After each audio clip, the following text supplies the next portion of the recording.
a my můžeme přistoupit k projednání bodu číslo 2, který se jmenuje Parkovací dům u autobusového nádraží, dodatek číslo 3 ke smlouvě o dílo. Paní inženýrka Pavlištová Havlová přednáší důvodovou zprávu. Dobré odpoledne, vážení zastupitelé.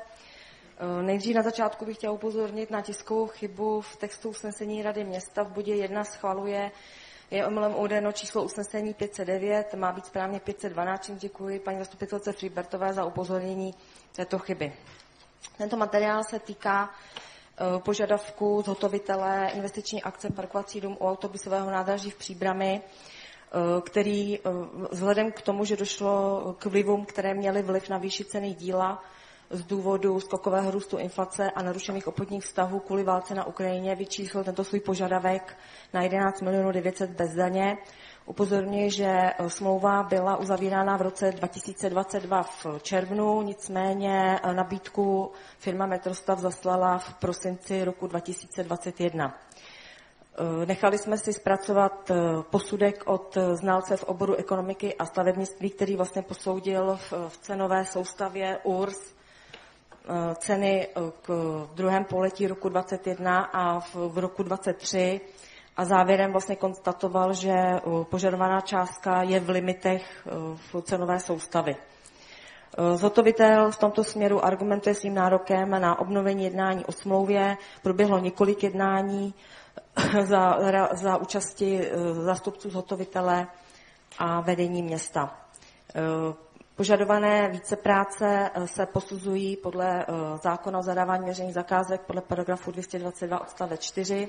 Jedná se o přípustnou změnu, jak je popsáno v materiálu, protože se vejdeme do limitních částek a toto navýšení i po součtu dodatku číslo 1 je nižší než 15%. Ještě bych ráda řekla, že na tuto akci už byly uzavřeny 2 dodatky. Dodatek číslo 1 v hodnotě 875 400 a dodatek číslo 2 v hodnotě 2 360 258 korun ceny bez DPH. Tak to je asi za mě všecko. Přílohou teda byl položkový rozpočet a změnový list. Položkový rozpočet jsem nepřikládala, protože ten měl 40 stran, přišlo mi to zbytečné, kdo chtěl, tak se ho mohl vyžádat. A teď bych možná požádala pana inženýra Hehejíka, což je ředitel závodu 3 Metrostavu DIS, aby si obhájil svůj požadavek. Já si dovolím ještě předtím, než dáme slovo panu inženýrovi, v krátkosti doplnit důvodovou zprávu. Vzhledem k tomu, že tento bod asi budeme projednávat trochu déle, tak si myslím, že nebude na škodu kratičký a velmi obecný historický exkurs do minulosti projektu na parkovací dům. Ta myšlenka vybudování parkovacího domu na tom místě, kde teď už parkovací dům stojí, je tu s námi již několik let. Parkovací dům má plnit účel nejen rezidentního parkování, ale má také sloužit jako vysokokapacitní parkoviště v režimu P+R. A to od momentu, kdy se prostřednictvím úprav v dopravním značení začnou vozidla nerezidentů, rozumějme tedy zejména těch lidí, co zde u nás pouze zaparkují a jedou dále za prací hromadnou dopravou, vytlačovat z jednotlivých částí města. Také není dávno doba, kdy jsme s mírem ukončili vlekoucí se soudní spor týkající se projektové dokumentace právě na parkovací dům. Není tajemstvím, že projekt byl navíc stižen řadou nedokonalostí a problematických míst, která odstranil až samotný zhotovitel díla, tedy Metrostav. V době, kdy Metrostav podal nabídku, včetně cen, panovala na trhu stavebních materiálů a prací zcela jiná situace. Všichni víme dobře, jakým způsobem zahýbala válka na Ukrajině s cenami napříč všemi odvětvími. V rámci předsmluvního vyjednávání Metrostav vyjádřil určité obavy o vývoj cen a s ním související nedobrou ekonomiku celého projektu. Na stole bylo pochopitelně i neuzavření smlouvy a případné vyhlášení opakovaného tendru. To by dle mého názoru kromě několika měsíčního či spíše ročního odkladu znamenalo i zcela logické markantní navýšení nabídkové ceny v řádech možná desítek procent. Metrostavu, co by zhotoviteli byl tedy dán jakýsi příslib, že nastane-li v průběhu realizace potíž finančního rázu, jsme připraveni vstoupit do jednání. Opakuji, vstoupit do jednání o možnosti navýšení ceny. A takové jednání o možnosti navýšení ceny díla tu právě teď, v tuhle chvíli máme. Pan inženýr Boršík má slovo. Dobrý den všem. My jsme projednali tento bod i na finančním výboru. Proběhla tam diskuze vlastně nad materiálem, který jsme dostali nad žádostí společnosti Metrostav. A poměrně jednomyslně jsme se shodli na tom, že vlastně ta žádost není opodstatněná. Hlasovali jsme vlastně o tom, jaké doporučení dáme zastupitelstvu, a finanční výbor konstatuje, že požadované navýšení ceny není dostatečně odůvodněné. Jedním z těch hlavních důvodů, já to asi tu diskuzi nemusím tady jako celou rozvádět, ale jedním z těch hlavních důvodů bylo to, že společnost Metrostav, pokud si dobře pamatuju, tak podepisovala tu smlouvu v červnu nebo v květnu minulého roku, a to už vlastně válka na Ukrajině byla v plném proudu. Ceny, inflace prostě meziroční byla už více než 15% a bylo jasné, že ceny, které společnost Metrostav dala na konci roku 2021, tedy ještě před začátkem války, nebude možné v žádném případě vlastně splnit. To znamená, společnost Metrostav si byla plně vědoma všech rizikových faktorů, které nyní považuje za důvod pro otevření vlastně toho jednání. Děkuji. Já si dovolím, protože byl Metrostav několikrát jmenován, aby jeho zástupci případně přišli blíže tady k pultíku, aby mohli reagovat na otázky zastupitelů. Prosím pro účely zápisu o uvedení vašeho jména. Dobrý den, Hejík, Metrostav. Vážení zastupitelé, vážená městská rado, já děkuji za to, že se můžu zúčastnit vašeho zasedání a že mám příležitost reagovat na to, co tady zaznělo. Šťastnou nám blíž. Dobře, Karel Gott. Já možná zareaguji na to doporučení rozpočtového výboru. My jsme skutečně podepsali smlouvu, já se tady možná takhle využiju nějaký prostor, jsem si udělal konkrétní poznámky. Skutečně jsme to smluvně dotáhli 17.6., ale vaše výzva k zpracování cenové nabídky v poměrně pro nás zajímavém a přitažlivém modelu, kde nejdřív byly tržní konzultace a potom jste tu soutěž vypsali jako design and build, to znamená hledali jste z našeho pohledu sofistikovaného zhotovitele, který se popere s nelehkým úkolem, kdy to zadání nebylo tak jako jednoduše ocenit výkaz výměr, a to nás samozřejmě lákalo, protože tam jsme cítili svoji přidanou hodnotu.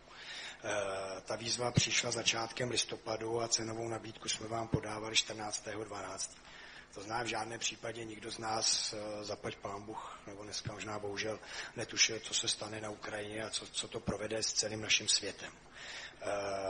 V momentě, kdy jste nás vyhodnotili jako úspěšného uchazeče a přišla Ukrajina, tak já jsem si dohledal své poznámky a hned 2.3.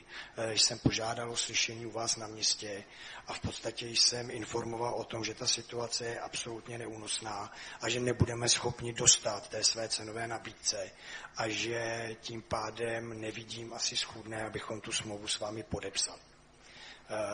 Byli jsme asi obě strany v nepříliš komfortní situaci, ale začali jsme to konstruktivně řešit a scházeli jsme se velmi pravidelně a v podstatě jsme diskutovali možnosti, které v dané situaci máme. My jsme vám předkládali doporučení Ministerstva pro místní rozvoj, jak ta situace se má řešit. Argumentovali jsme tím, že pokud to spolu budeme schopni procesovat přesně podle zákona a doporučení ministerstva, že my budeme schopni zdokladovat ten cenový nárůst, který bude reálně odpovídat situaci, v které začneme stavět. Protože ten projekt byl, jak jsem již říkal, design and build. To znamená, nás čeká velmi dlouhý proces, kdy jsme museli ten parkovací dům dovymyslet, znova ho povolit v nové koncepci.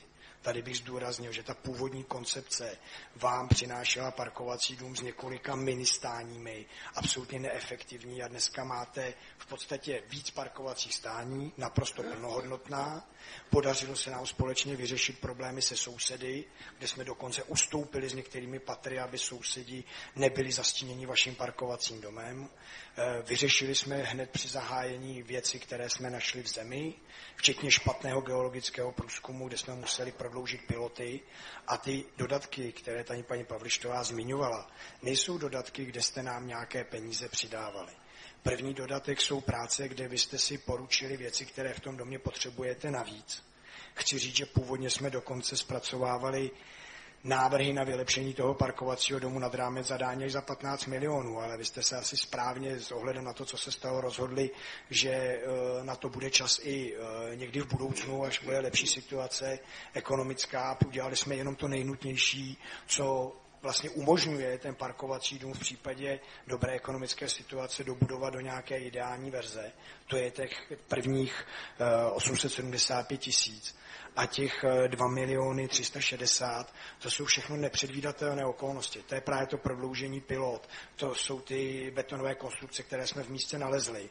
A my jsme se s tímhle vším poprali v podstatě bez toho, že bychom zastavovali stavbu, nárokovali si tyhle ty věci, dělali na vás nějaký časový nátlak. Snažili jsme se prostě stavět, protože my jsme prostě stavaři a my chceme hlavně stavět a za to ale samozřejmě chceme také odměnu, která nám podle nás náleží. V rámci té diskuze o tom navýšení cen my jsme skutečně tu smlouvu podepsat nechtěli. Proto disponujeme i jakýmsi příslibem, že vy registrujete to doporučení MMR, že jste ochotní se v rámci toho v podstatě chovat, že když vám doložíme prokazatelně ten nárůst cen, že se s náma o tom budete bavit.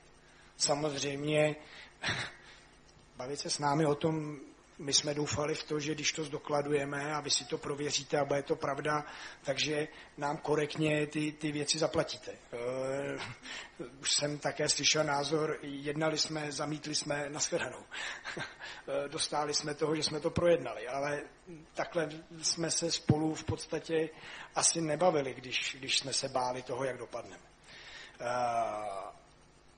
Dneska jsme ušli další dlouhou cestu, kdy v podstatě jsme společně hledali cestu, jak to co nejtransparentněji zdokladovat ten nárůst. Dohodli jsme se, že tou správnou metodikou, aby nikdo nemohl o tom pochybovat, je použít obecný nástroj URS, který nemáme, řekněme, pod vlivem ani my jako zhotovitel, ani vy jako objednatel. Udělali jsme to přesně podle té dohody. Dokonce jste nám i některé věci v rámci toho ponížili, až jsme dospěli k té finální částce, která se plnohodnotně opírá o URS 11 900 000. Na základě diskuze v radě jste si nechali zpracovat svůj nezávislý posudek, který jsme respektovali a v čase jsme na něj stále čekali. A ještě jedna velká a nezanedbatelná věc, kterou bych poprosil, abyste si všichni uvědomili, že díky tomu, že tady je ten silný metrostav, který možná si někdo z vás říká, co je pro ně 11 milionů, ale těch 11 milionů třeba rozhoduje o prémích nebo neprémích tamhle toho člověka, který vám ten parkovací dům staví a je tady 12 hodin denně. Prostě. My jsme nebyli schopni fakturovat celou tu dobu. My jsme neměli žádný stavební rozpočet, podle kterého bychom dokázali fakturovat. Ani projekční práce, které jsme dělali víc než rok, ani stavební práce, které jsme zahájili, protože předání staveniště bylo 14.2. A první fakturace byla v podstatě až za 7. nebo 6. měsíc. Do té doby jsme nefakturovali, protože jsme vytvářeli přesně podle smlouvy správný rozpočet, který by sloužil k fakturaci provedených výkonů. Že my jsme tu byli skoro půl roku, kdy jsme celé náklady drželi na nás, na metrostavu a snažili jsme se prostě stavět. Stavět, konstruktivně se s váma bavit a dokladovat to, co nárokujeme. Jsem připraven komukoliv vysvětlit, co jsme dělali, ukázat, co je potřeba. Měli jsme teďka takovou malou slávu, nám se podařilo dokončit hrubou stavbu bez úrazu, což my stavaři si vždycky ctíme, takže jsme měli glajchu. Některé z vás jsem na té glajše, kde jsme chtěli ukázat, jaký kus práce jsme udělali, i viděl. Takže vidíte, že tu něco roste. Řešíme s vámi další potenciální více práce, které prostě vznikají. Je to špatný stav opěrné stěny k nádražím, jsou to nějaké věci, které potřebujete zabezpečit pro správný chod toho parkovacího domu, vstupní brány, hlídací stanoviště. Všechno jsme připraveni s vámi konstruktivně dořešit tak, jak vy si přejete a potřebujete. A jenom prosíme v téhle pozici, abyste se k nám neotáčeli zády.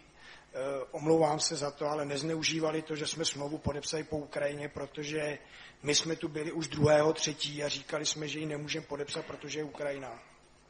A věřili jsme v ten korektní přístup toho, že si všichni uvědomují, v jaké jsme situaci.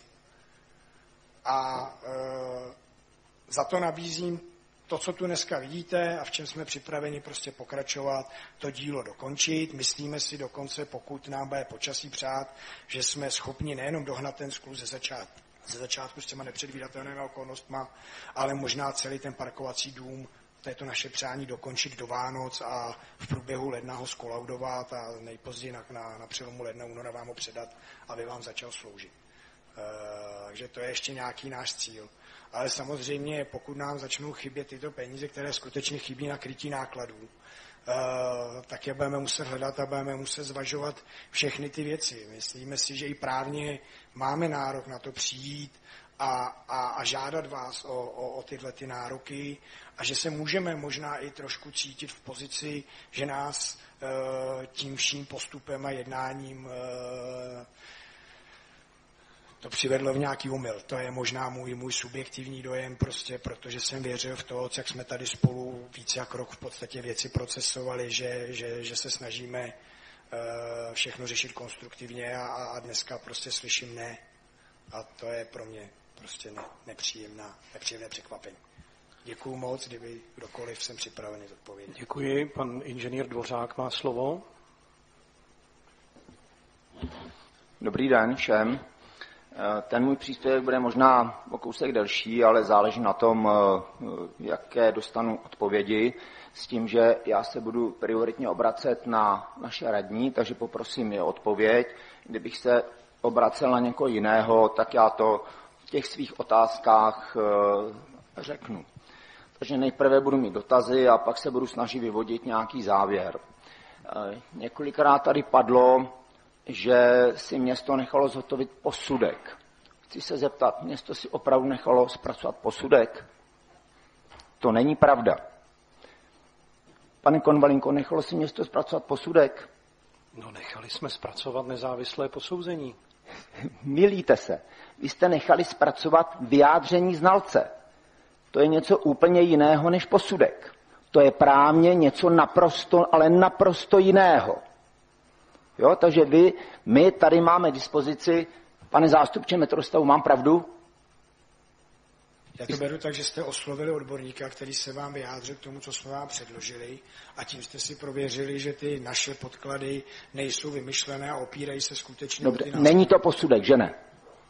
Záleží, jak se na to koukáte. Za mě je to vyjádření znalce, který posoudil naše předložené materiály.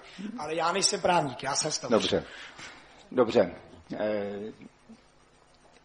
Já vám říkám, že to není posudek, jo, z právního pohledu. Z právního pohledu možná ne, ale zpracovávalo znalec v oboru ekonomika, stavebnictví, To jo, to je pravda, to je pravda. My jsme asi jako primárně nechtěli zadávat znalecký posudek. My jsme potřebovali posoudit nějakou oprávněnost podle toho Dobře, já jenom, abychom tady používali správné pojmy. Já jsem ani neříkala znalecký posudek, já jsem říkala, a i jsem to psala ve zprávě, že to je znalecký úkon. Ne, řekla jste posudek, pan zástupce metrostavu. V pohodě. Jo, já jenom, že tady nemáme dispozici posudek, ale pouze vyjádření znalce, což je takový, řeknu, slabší odvar vyjádření ze strany znalce. Dále se zeptám, co je obsahem toho usnesení Rady města, jak tady bylo opraveno, že to je 512 roku 23, které bylo revokováno. Ten materiál šel do Rady dvakrát, šel poprvé začátkem června a ten byl stažen z programu právě pro nedostatek takových materiálů objasňujících a podruhé šel 12.6. a tam došlo k jeho neschválení. No ale tady máme, že schvaluje revokaci. Tak obráceně, tak první šel, tam se neschválil a v druhém byla revokace. No, když se neschválil, tak nemohl být revokován.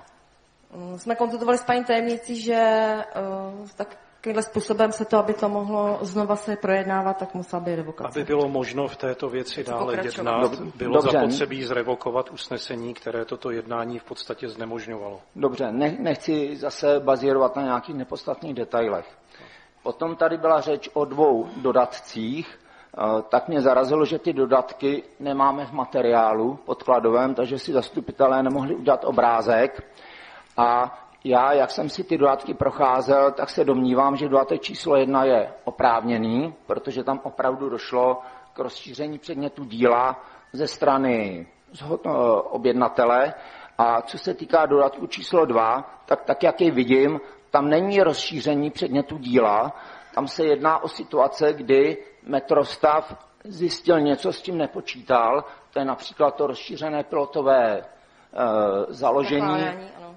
založení, ale jsou tam i další věci. Jsou tam demolice skrytých konstrukcí, ano. Čili to opět ale není rozšíření předmětu díla, protože jsme měli režim design and build a potom tady máme přeložka cetin. Jo? Ta místnost trvalé obsluhy to určitě rozšíření je. Já možná jenom k tomu. Jsou to všechny věci, které byly v rozporu s tím zadáním. To znamená, není to tak, že by ještě jednou, prosím. Všechny tyto věci neodpovídaly oceňovanému zadání. To znamená, my jsme v podstatě doceňovali to, co v zadání nebo z vašeho zadání, které jsme oceňovali, nebylo jasné a nebylo patrné. Nikdo z vás, ani to nikomu nevyčítám, nemohl přesně vědět, jaký beton tam kdo kdy v průběhu všech staletí uložil. To se nedá ani žádným sofistikovaným průzkumem udělat. Takže to neobsahovalo zadání, aby jsme něco takového dělali nebo s tím počítali. Stejně tak v rámci zadání se počítalo, že piloty se vetknou do skály. Ukázalo se, že ta skála je jinde, to znamená, museli jsme ty piloty prodloužit, aby ten parkovací staticky fungoval. Zase něco v rozporu se zadáním, pro nás teda v podstatě změna obecně podle smlouvy. A třetí byl předpoklad, že u cetinu bude stačit pouze jeho umístění do chrániček, akorát po jeho přesném zaměření se ukázala ta kolize s příjezdovou komunikací daleko větší než původní předpoklad a na základě toho cetin bohužel pro nás má právo opravit to svoje vyjádření, to je svůj požadavek a nařídit, že nám kompletní přeložku v daném úseku. To jsou ty 3 věci, které jsme dělali. Myslím si, že pro vás jako pro zadavatele absolutně nepředvídatelné a pro nás je to změna i podle té smlouvy. Tomu rozumím. Teďka jenom je otázka taková čistě právní, za kým tenhle ten problém jde. Protože když jsem si četl zadání, no tak tam jsem se dočetl, že vy si máte zpracovat projekt, vy si máte všechno zpracovat. Mám pocit, že ve smlouvě, a když tak mě vyveďte z omylu, je uvedeno, že součástí, nebo že ta cena není opřena o položkový rozpočet. To znamená, že prostě vy jste nějakým způsobem odhadli cenu a vzali jste na sebe rizika. Já se domnívám, že kdyby se zjistilo, že tam místo původně plánovaných 6metrových pilot stačily 3metrové, že byste nešli za městem a řekli, město, víte co, my vám necháme 1 000 000, protože jsme ušetřili. Prostě to je to je to vaše podnikatelské riziko. Vy děláte, proděláte. Ne, není to tak. Ne, tomu se musím ohradit. My bychom za městem nešli, jsme ušetřili 1 000 000, protože dřív, než bychom to dali dohromady, tak už by nám stavební dozor ukazoval, že tam máme něco jinak, než je v zadání. A my jsme na sebe přijmuli riziko, které spočívalo v tom, že dořešíme všechno navazující na zadání. My neumíme podepsat biankošek, ani kdybychom ho nepodepsali, že kdyby se tam našel Karel IV. A na 3 roky by se zastavila stavba a hledali bychom Karla IV., že bychom ho ještě i my s památkáři a restaurátory a archeology vykopávali. To znamená, že jsme měli od vás dané přesné zadání, z kterého jsme vycházeli, tam byly ty průzkumy na předpokládané podloží a na základě toho, jak bylo zadané podloží, my jsme počítali s délkou pilot. A jestli to podloží neodpovídá tomu zadání, je to pro nás změna zadání. Já neříkám, že jste ji změnili vy jako chtěnou, ale prostě je to něco, co nemáme my v rámci těch původních předpokladů, z kterých jsme vycházeli. Tak já teda zrovna tohle to vidím jinak, protože zadání, které jste od města dostali v tomhletom směru, nijak konkrétní není. Je tam i ten geologický průzkum, je tam schválený URKO jako územně plánovací dokumentace. To je, ano. A z toho jsme vycházeli. Tyhle věci jsou tam patrné, můžeme si k tomu kdykoliv sednout ukážu. Ale určitě se tam nepíše, jak dlouhé například měly být piloty. Ale je tam napsáno, kde najdu skálu, do které se opřu. To je možné. Na to já vám neumím úplně přesně. Já jenom s tím argumentuji. My jsme si svoji stavařskou práci udělali. My jsme počítali s tím, že najdeme skálu, kde jste nám tvrdili, že ji najdeme. Vlastně ji nenašli. A museli jsme na to reagovat jako autorizovaní inženýři. Nevím, jestli tu někdo z vás takový je, že jsme povinni to dílo vždycky dokončit správně, aby neohrožovalo. To znamená, upozornili jsme naprosto transparentně, zdokladovali jsme vám, kde to je a jak to je. Upravili jsme původní projektovou dokumentaci, už naší projektovou dokumentaci, která byla z těch předpokladů. To jsme upravili ve své režii a předložili jsme vám to. Stejně tak ty betonové konstrukce. V momentě, kdy jsme je našli, jsme upozornili dozor, zdokumentovali jejich rozsah, odstranili, nečekali jsme, nezastavovali jsme stavbu, považovali jsme to naše jednání za dostatečně transparentní a prokazatelné. A myslím si, že jsme mohli. Mohli jsme tam dělat to, že beton nemůžeme dělat. Kdo ho odstraní? My ho máme odstranit, my ho odstraňovat nechceme. To je v rozporu se zadá. A nehráli jsme tyhle hry a nechceme je hrát. Pardon, omlouvám se, technická poznámka, pan inženýr Buršík. Pane Dvořáku, já přijmu k vám. Já mám technickou poznámku protože se tady bavíte o 2 dodatcích, které nejsou předmětem tohoto bodu jednání. Nemusíte mě přerušovat, nechte si to zatím. Já bych chtěl poprosit, aby jsme jednali opravdu o tom bodu, protože tady máme ještě dalších víc jak 30 bodů, které budou opravdu dlouhé. Je to úplně zbytečné. Tohle všechno jste si mohl nastudovat. Byl jste zastupitelem, mohl jste tady chodit, poslouchat, když se uzavíraly dodatky, mohl jste to všechno nastudovat. Místo toho jste si tady počkal, až přijde pán z metrostavu a začnete ho tady školit úplně na věcech, které nikoho nezajímají a nejsou předmětem toho bodu. Děkuju. Tak, pane Buršíku... Akceptuji, nejedná se přímou souvislost s projednávaným bodem. Nechte na ostatní, zda je to zajímá nebo ne. A je tady rozhodně širší souvislost, protože například ta čísla, která jsou v tom našem materiálu, vlastně jsou nekonzistentní v tom směru, zda navýšení z titulu dodatku číslo 2 je zahrnuto do těch 11 900 000, anebo není. Prostě ta čísla tam nevycházejí. Já nevím, jak kdo z vás si to počítal, já jsem si to počítal a proto mě tyhle ty věci zajímají. A tady... Ty čísla nejsou zahrnuty do 11,9, jestli můžu rovnou opravovat, nebo aby vám to bylo jasno, tak nejsou. Jsou to separátní problémy, není to, co asi dneska bychom opravdu... Dobře, takže děkuji za upřesnění. V každém případě, jakmile si tam budete nasčítávat tu novou celkovou cenu, tak vám to vyjde tak, že je sčítán pouze dodatek číslo 1, to navýšení, kde já jej nespochybňuji, a potom dodatek číslo 2 a potom ještě 11 900 000. Dodatek číslo 3, číslování... Je to návrh našeho změnového listu k tomu, aby se uzavřel dodatek číslo 3, tak to je. Ano, proto se to tak, myslím, jmenuje i v tomto bodě. K tomu číslování potom ještě dojdu. Chci se dále zeptat, proč v materiálu, který máme, je pojednáváno o cenách bez DPH, když je nutné mluvit o cenách včetně DPH. Je to teda... Pardon, já se neptám vás, já se ptám tady našich radních. To bychom se dovolili vzít. My jsme tu cenu vysoutěžili z DPH, my jsme potom udělali dodatek ke smlouvě, že ta cena je bez DPH, plus bude přepočteno DPH. Cílem je, abychom po kolaudaci ten parkovací dům mohli předat naší organizaci, řekněme technickým službám, tak, abychom si mohli odečíst DPH na vstupu. Dobře, to nic nemění na tom, že ten materiál musí být oceněn včetně DPH. A já jenom upozorňuji, že jakmile budeme jednat o ceně včetně DPH, tak se bavíme včetně dodatku o 15,5 milionech. Jo, to znamená, nebavíme se o 11 900 000, ale abychom se dostali do trošku jiných čísel. Dále se zeptám, proč je, a to se ptám opět našich radních, proč je, a ono to souvisí s tím, co teď možná řekl pan Karpíšek, proč je ve smlouvě uvedeno, že město v tomto daném obchodním vztahu vystupuje jako osoba nepovinná k dani. Narážím na DPH. No a teďko to byla původní smlouva a my jsme udělali dodatek k té smlouvě. Bylo předmětem toho dodatku. Opravdu je dodatek? Ano, opravdu je dodatek. Tak dobře, to jsem určitě rád, o tom my jsme spolu mluvili, jo, takže je-li na to zpracovaný dodatek, tak v pohodě. Ano. Dále, smlouva o dílo byla uzavřena v režimu Design and Build.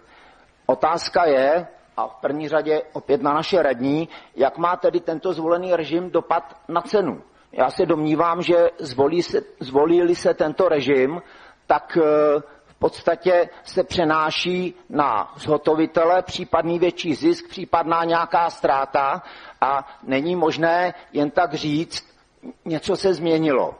Já to budu za chvilku konkretizovat, ale ten režim Design and Build něco znamená. A jestli si vzpomenete, tak když jsme se tady bavili na jaře o bazénu, o rekonstrukci bazénu, tak se říkalo, že by bylo vhodné, aby byl opět bazén tady v tomto režimu, abychom měli jistotu, kolik to v konečné ceně bude stát, abychom pak nebyli nemile překvapováni.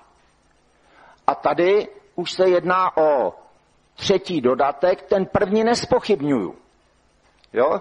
Ale je tady návrh teďka třetího dodatku na třetí navýšení ceny. Takže dotaz na radní. Když máme režim Design and Build, proč tady jednáme o takovéto ceně? No já si myslím, že to v těle toho dokumentu je docela dobře popsáno, protože došlo k nepředvídatelným událostem, které by šlo souhrnně označit jako vyšší moc. Dobře. Kdyby nedošlo k válce na Ukrajině a následně k nějakému turbulentnímu stavu na trhu stavebních prací a materiálů, tak tady dneska vůbec nestojíme a vůbec tuhletu věc neřešíme. A řešíme třeba jenom věci, které byly součástí například zakládání pilotů do skály, případně těch věcí, které jsme si objednali nad rámec toho původního závazku, té původní zakázky. Dobře, to odůvodnění je nepředvídatelné okolnosti. Tak to je. Jenom ještě vysvětlení možná i pro tu vaši budoucí zkušenost. Design and Build neznamená, že nebudou žádné vícepráce. Toto skutečně neznamená. Ale to někdo... Vy pro soutěž v rámci Design and Buildu musíte dobře, a o tom jsme se bavili, a já jsem byl rád, že vy jste dělali dokonce jakoby sofistikovaně tržní konzultaci, kde my jsme vám to říkali, že je zapotřebí, abyste dobře v Design and Buildu zadefinovali, na čem vám záleží a co musí ten uchazeč dodržet. Protože nic jiného on v podstatě dodržet nemusí. Protože to je na jeho designu, ale musí splnit ty parametry, které vy požadujete. Je to jako výkonové parametry. Kde byste zadali územní rozhodnutí, že to chcete, aby platilo, v těch intencích toho územního rozhodnutí, zadali jste počet parkovacích stání, tyhle ty věci. Potom přebíráme my tu odpovědnost a už za vámi nechodíme tak, jak jste zvyklí u standardních zakázek na výkaz výměr podle zákona o veřejných zakázkách, kde říkáme, máte chybu v projektové dokumentaci, je tady vykázáno málo železa. To už nemůžeme. Protože to je náš projekt, náš výkaz výměr. My jsme převzali tu odpovědnost za to, že z těch vašich podkladů si představíme a potom to zhmotníme. Ale vycházíme pořád ze zadání, pořád z vašich předpokladů. Když se tam cokoliv změní nebo přijde jakákoliv vyšší moc, tak i ta smlouva nás opravňuje, aby jsme tu stáli, abychom to předkládali. A zcela i pro ten váš bazén, i v Design and Buildu se prostě řeší změny. To tak je. Dobře, přijde-li vyšší moc, tak jak ji definuje zákon. Jo, a nebo se najdou odchylky od zadání. Nebo se najdou odchylky od zadání. Dobře, když se rozšíří předmět plnění. Ale i ty nepředvídatelné okolnosti v rámci té technické věci. To, že vy jste předpokládali z nějakého důvodu, že skála bude v hloubce a není, je prostě i v design buildu změna, ať už více práce nebo méně práce. Já schválně říkám změna, to je ten správný terminus technicus pro nástavaře. Dobře, budu se dále ptát směrem k radě. Ten důvod zadání znaleckého úkonu, čili ne posudku, ale úkonu, tak ten byl ten, abychom si my, město, ověřili, zda požadavek zhotovitele je oprávněný. Ano? Ano. Dobře. Cíl posudku byl tedy, co porovnejte ceny před a potom. Dobře. Znalec vycházel z Sandler Urs. Jestli se nemýlím, ve smlouvě o dílo je zmíněna jiný ten cenový systém, RTS, ano. Já si to neuvědomuji teďka, takže se omlouvám, přesně to ze smlouvy nevím, ale považuji to za stejný nástroj. Je to obdobný nástroj, ale když už tedy znalec zpracovává, tak by se měl opřít o to, co je ve smlouvě, a ne, aby to hodnotil dle jiného systému. Podstatnější v materiálu, ten pro nás zastupitele, je uvedeno, že znalec upozorňuje na vyjádření zhotovitele ohledně důsledků případného neschválení navrhovaného navýšení. Ve vyjádření znalce jsem nic takového nenašel. Chci se zeptat, kde to tam je, kde jsem to přehlédl. To nebylo jako zadání pro toho znalce. Ten znalec měl jenom posoudit ceny stavebních prací v roce 2021 a v roce 2023.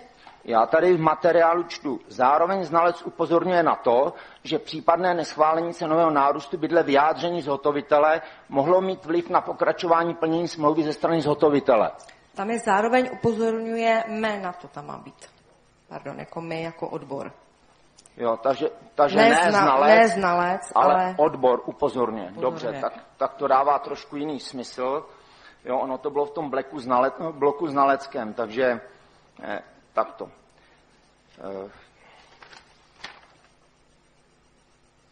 V změnovém listu číslo 2, nebo takhle se zeptám, dodatek číslo 1 je navázán na změnový list číslo 1. Ano. V součástí materiálu máme změnový list číslo 2 z června 23. No, protože ten změnový list číslo 2 byl připraven pro ten dodatek číslo 2, který ale nebyl schválen, mezi tím přišel dodatek číslo 2, ale podle změnového listu číslo 3. Dobře, no, formalita. Tak to je, tak oni, Metrostat to má prostě značení číslování podle datumu, kdy ho vyhotovil. Dobře, formalita, nebudeme tady s tou vůbec nic vyvozovat. A na tom změnovém listu je uvedeno, že zhotovitel argumentuje svým požadavkem na zvýšení ceny inflací, válkou na Ukrajině, takový vágní všeobecný argument, a covidem. Materiál odkazuje na paragraf 1765 občanského zákoníku, máte to i v podkladech, kde se jasně říká, dojde-li k novým nepředvídatelným okolnostem. Po datu uzavření smlouvy, to bylo v červnu 22.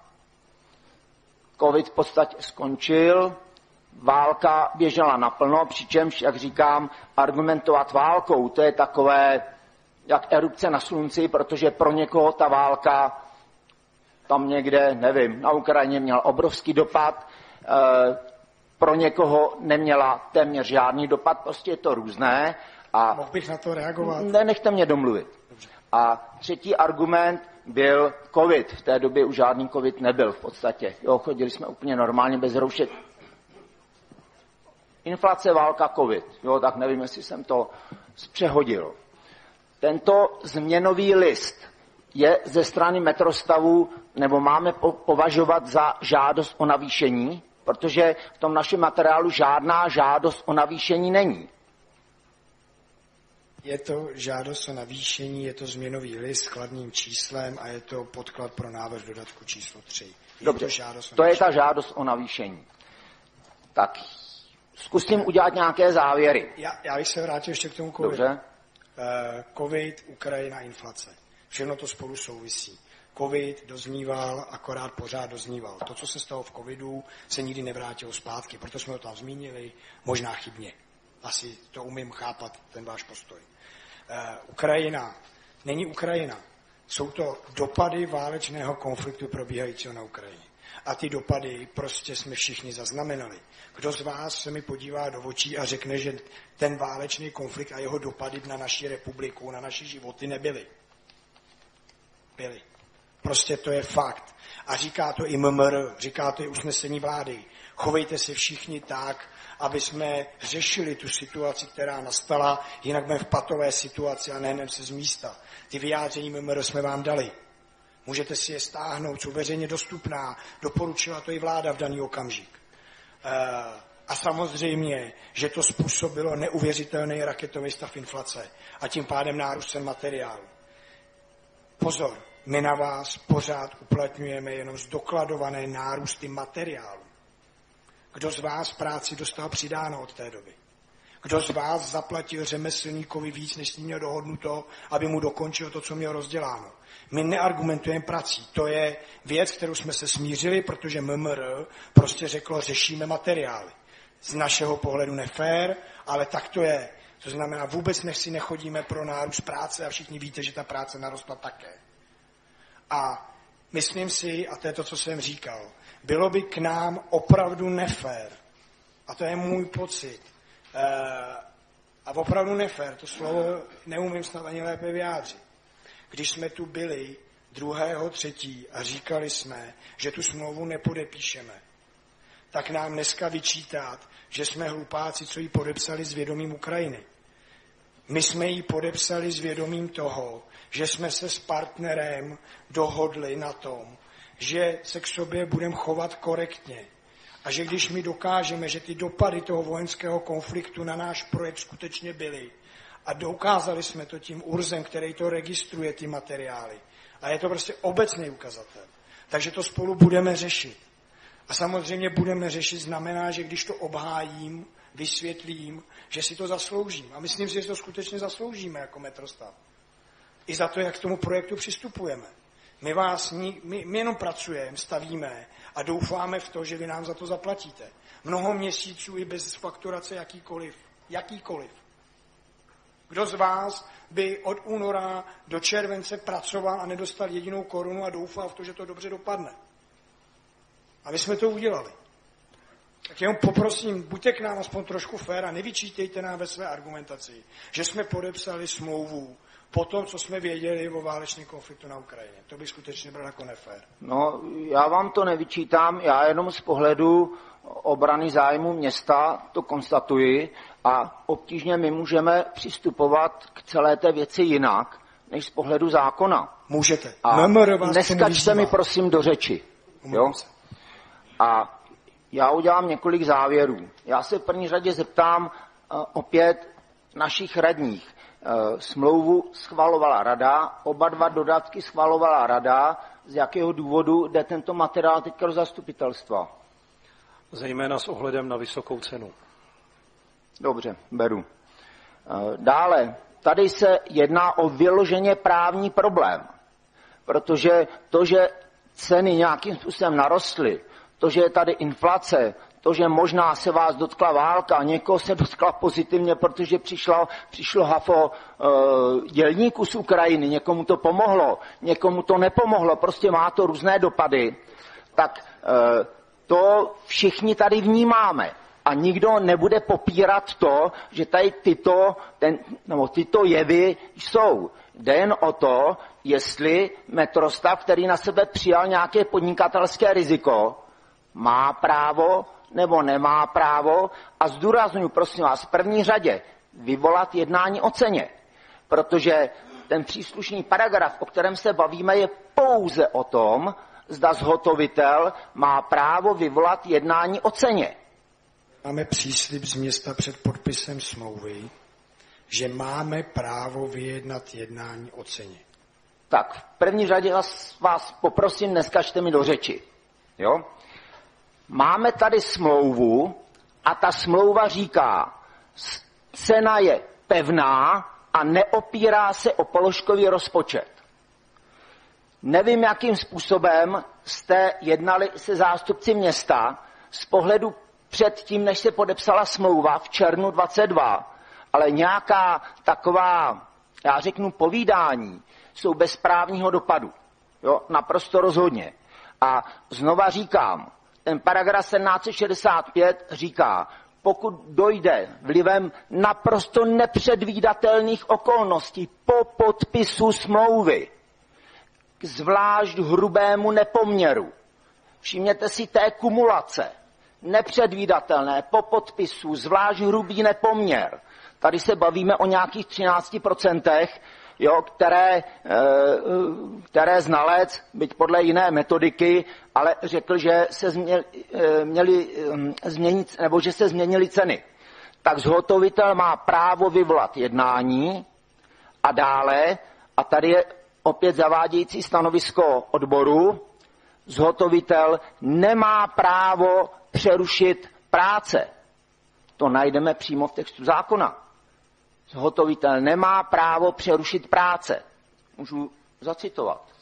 Uplatnění tohoto práva neopravňuje dotčenou stranu, aby odložila plnění. To znamená, to, co máme v materiálu, je naprosto zavádějící informace. Nemá právo přerušit práce. Prosím. Pokud nebyl jednáním uveden v omyl, podle mých právních zástupců, ale já nejsem právník, nechci se k tomu víc vyjadřovat. No. Já možná jenom, jestli mohu, chviličku. Ty jednání před podpisem smlouvy proběhly 2.3., 14.4., 3.5., 10.5. My jsme s vámi jako s městem naprosto transparentně a korektně všechno projednávali. Dokonce jsme vám dávali odhady, kolik to může být. My jsme avizovali v materiálech, že předpokládáte, ten nárůst může být až 30 nebo 40%. A přesto jsme spolu dál jednali. Ale samozřejmě jsme dostali, že žádný příslib peněz nemáme. Že pokud to nedoložíme transparentně, takže nedostaneme ani korunu. A tohle riziko jsme přijali, že to doložíme. A šli jsme do toho a věřili jsme sami v sebe, že vám ukážeme, kolik nás to stojí. A to jsme ukázali. A na základě toho jsme si dokonce vyžádali písemné stanovisko. Dneska to vypadá jako poměrně jednoduchá věc, ale my jsme řešili poměrně velký problém s autorskými právy s původním projektantem. My jsme do toho kontraktu šli za 2 velmi zásadních otazníků a věřili jsme, že to společně dořešíme. A řekli jsme si, jak se to dá řešit. Autorská práva máme vyřešeno zaplať pámu smírem mezi vámi a původním projektantem. My jsme přeprojektovali celý parkovací dům na mnohem efektivnější řešení. Což tady nikdo nezmiňuje, že to je ten přínos design and build. Že máte daleko lepší parkovací dům, který jsme my vymysleli. A máme prohlášení. K problematice nárůstu nákladů na realizaci předmětu plnění si je zadavatel plně vědom aktuální situace na trhu stavebních prací a zejména volatility cen stavebních materiálů. S ohledem na aktuální legislativu a metodická doporučení, které vydal i Úřad pro ochranu hospodářské soutěže, je zadavatel připraven aplikovat v souladu s aktuálním právním rámcem jednotlivá ustanovení paragrafu 222 zákona sbírky o zadávání veřejných zakázek. Vy ze zákona jste naprosto oprávněni to s námi řešit. Není to tak, že musíte, nemusíte, ale můžete. A já jenom prosím, buďte k nám korektní. Posuďte to, co my chceme. Řekněte, že to chceme špatně, my jsme připraveni to obhajovat. Ale chovejte se k nám, prosím, korektně. My jsme tu stáli několikrát a mohli jsme se otočit a nic byste tu neměli. Ale my jsme zůstali, ale nás za to prosím netrestejte. Za to, že jsme zůstali. Za to, že jsme to s vámi diskutovali na 5 schůzkách. Za to, že jsme požádali o písemné vyjádření, kde jste nám ten příslib korektního jednání dali. Prosím, chovejte se k nám jenom korektně, nic víc nevyžaduji. Tak já bych byl určitě proti, kdybychom se měli jako město chovat nekorektně a určitě to, co je v souladu se smlouvou, budeme považovat za korektní jednání, přičemž my, zastupitelé, jsme prvořadě povinni hájit zájmy města. Před chvilkou tady byl jmenován paragraf 222 zákona o zadávání veřejných zakázek. Ano, dle kritérií v odstavci 4 prvního odstavce, odstavec 4, tam najdeme, že to je takzvaná nepodstatná změna. Nepodstatná změna. A potom máme paragraf 1765 občanského zákoníku, který říká, dojde-li, já to zvulgarizuju, dojde-li k obrovské změně. Nepředvídatelné a obrovské změně. Takže jen tak pro zajímavost si i všimněte takového toho jakoby protimluvu. Ano, jsou to 2 zákony, ale zákon o zadávání veřejných zakázek mluví o nepodstatné změně a my chceme říkat, nebo Metrostav tady bude argumentovat, je to nepodstatná změna z pohledu zákona o zadávání veřejných zakázek. Z pohledu občanského zákona se tady diskutuje o tom, zda to je mimořádně velká a naprosto nepředvídatelná změna. A my se tady teďka primárně bavíme o občanském zákoníku. Já nechci zpochybňovat, že se vejdeme do definice nepodstatné změny dle zákona o zadávání veřejných zakázek. Ale my jsme v občanském zákoníku. A smlouvu, jak město, tak Metrostav, svobodně uzavřeli dle občanského zákoníku. A jde tedy o to, nyní, zda Metrostav má právo vyvolat jednání, protože došlo k nepředvídatelným změnám a mimořádně velkým. A to je to jediné, o čem se tady teďka bavíme.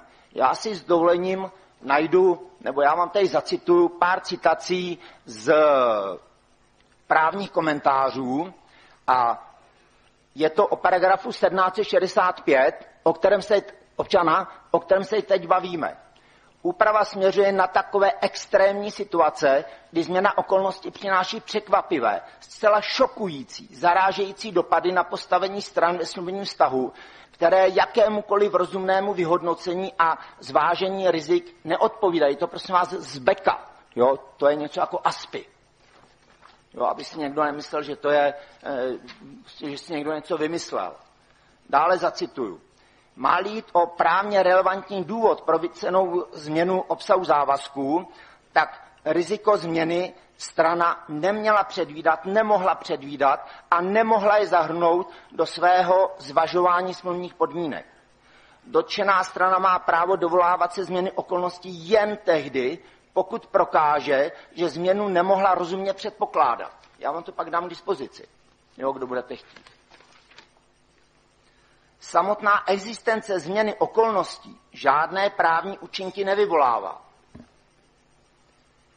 Neúměrné zvýšení nákladů, a to je to, o čem se tady teď bavíme, plnění spočívá typicky ve výrazných nákladových šocích a může jít i o důvody mající původ čistě ve finanční oblasti, například v důsledku hyperinflace, deprivace kurzu měny a podobně. Jakékoliv paušální kvantifikace a jednoduchá matematická klasifikace intenzity vzniklého nepoměru je nemožná. Jen jako indikativní pomůcku je možné v některých typizovaných situacích určité hranice použít. Rozhodovací praxe naznačuje, že nárůst nákladů, případně snížení hodnoty, které nedosahuje ani 50% původních hodnot, zpravidla vážné narušení rovnováhy nekonstituje. Ani samotná hranice 50% není, minimálně ve světě mezinárodního obchodu, dostatečně výrazná. Rozhodovací praxe nejčastěji relevantní míru podstatnosti změny dle literatury nachází až v úrovních kolem 80 až 100% a více. V každém případě však musí jít o změnu mimořádnou, anomální, nikoliv jen nadprůměrnou. V některých případech totiž dokonce ani vážné hospodářské a finanční krize spojené s kolapsem měn a výraznou inflací nejsou hodnoceny jako dostatečný důvod pro kvalifikaci hardshipu. To je to, o čem se tady bavíme. Jo, to znevýhodnění Metrostavu. Já nebudu číst dál, když tak zástupci Metrostavu, případně zástupcům města, jsem ochoten to samozřejmě dát dispozici. A já konstatuji, že v žádném případě nenastaly ani důvody pro vyvolání jednání o změně ceny, máme-li zůstat na půdě práva. A to už vůbec, abychom tady my odsouhlasovali nějakou změnu ceny o, včetně DPH, 14 milionů korun. Zákon říká, tam, kde se nedohodne, rozhodne soud.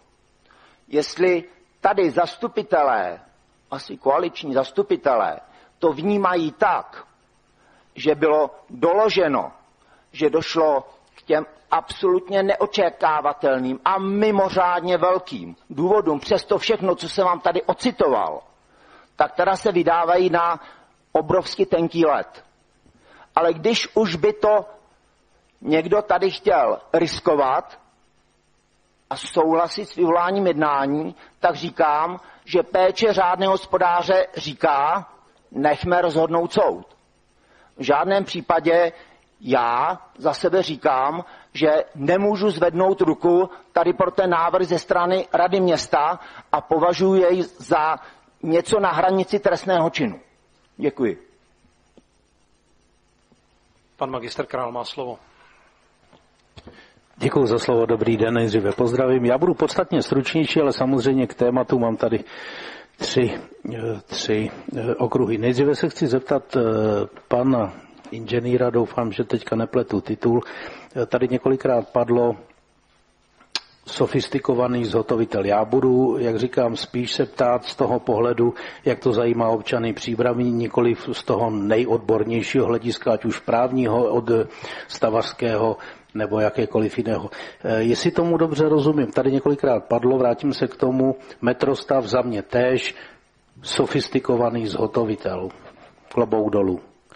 Několikrát tady padlo od vás slovo uvedení v omyl, nebo omyl, pak to byl omyl a tak dále.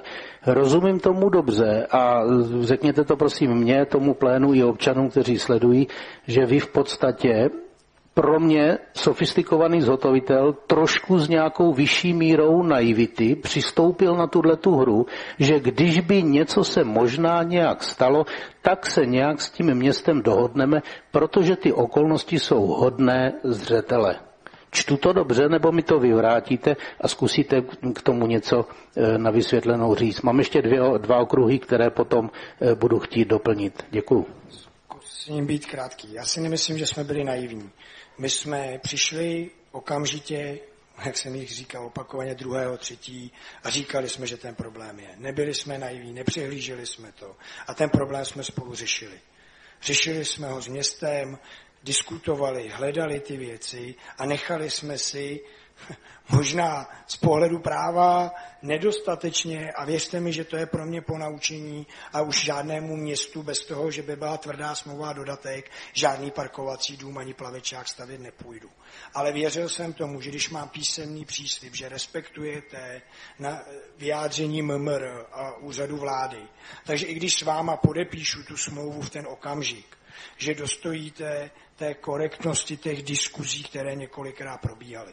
To znamená, nebyl jsem naivní, ale možná z pohledu práva a právníka, který by tu, kdybyste by tu stál, tak mi řekl, ty jsi, Honzo, jenom hloupej stavař, který chtěl stavět a udělat parkovák Příbrami. Proč?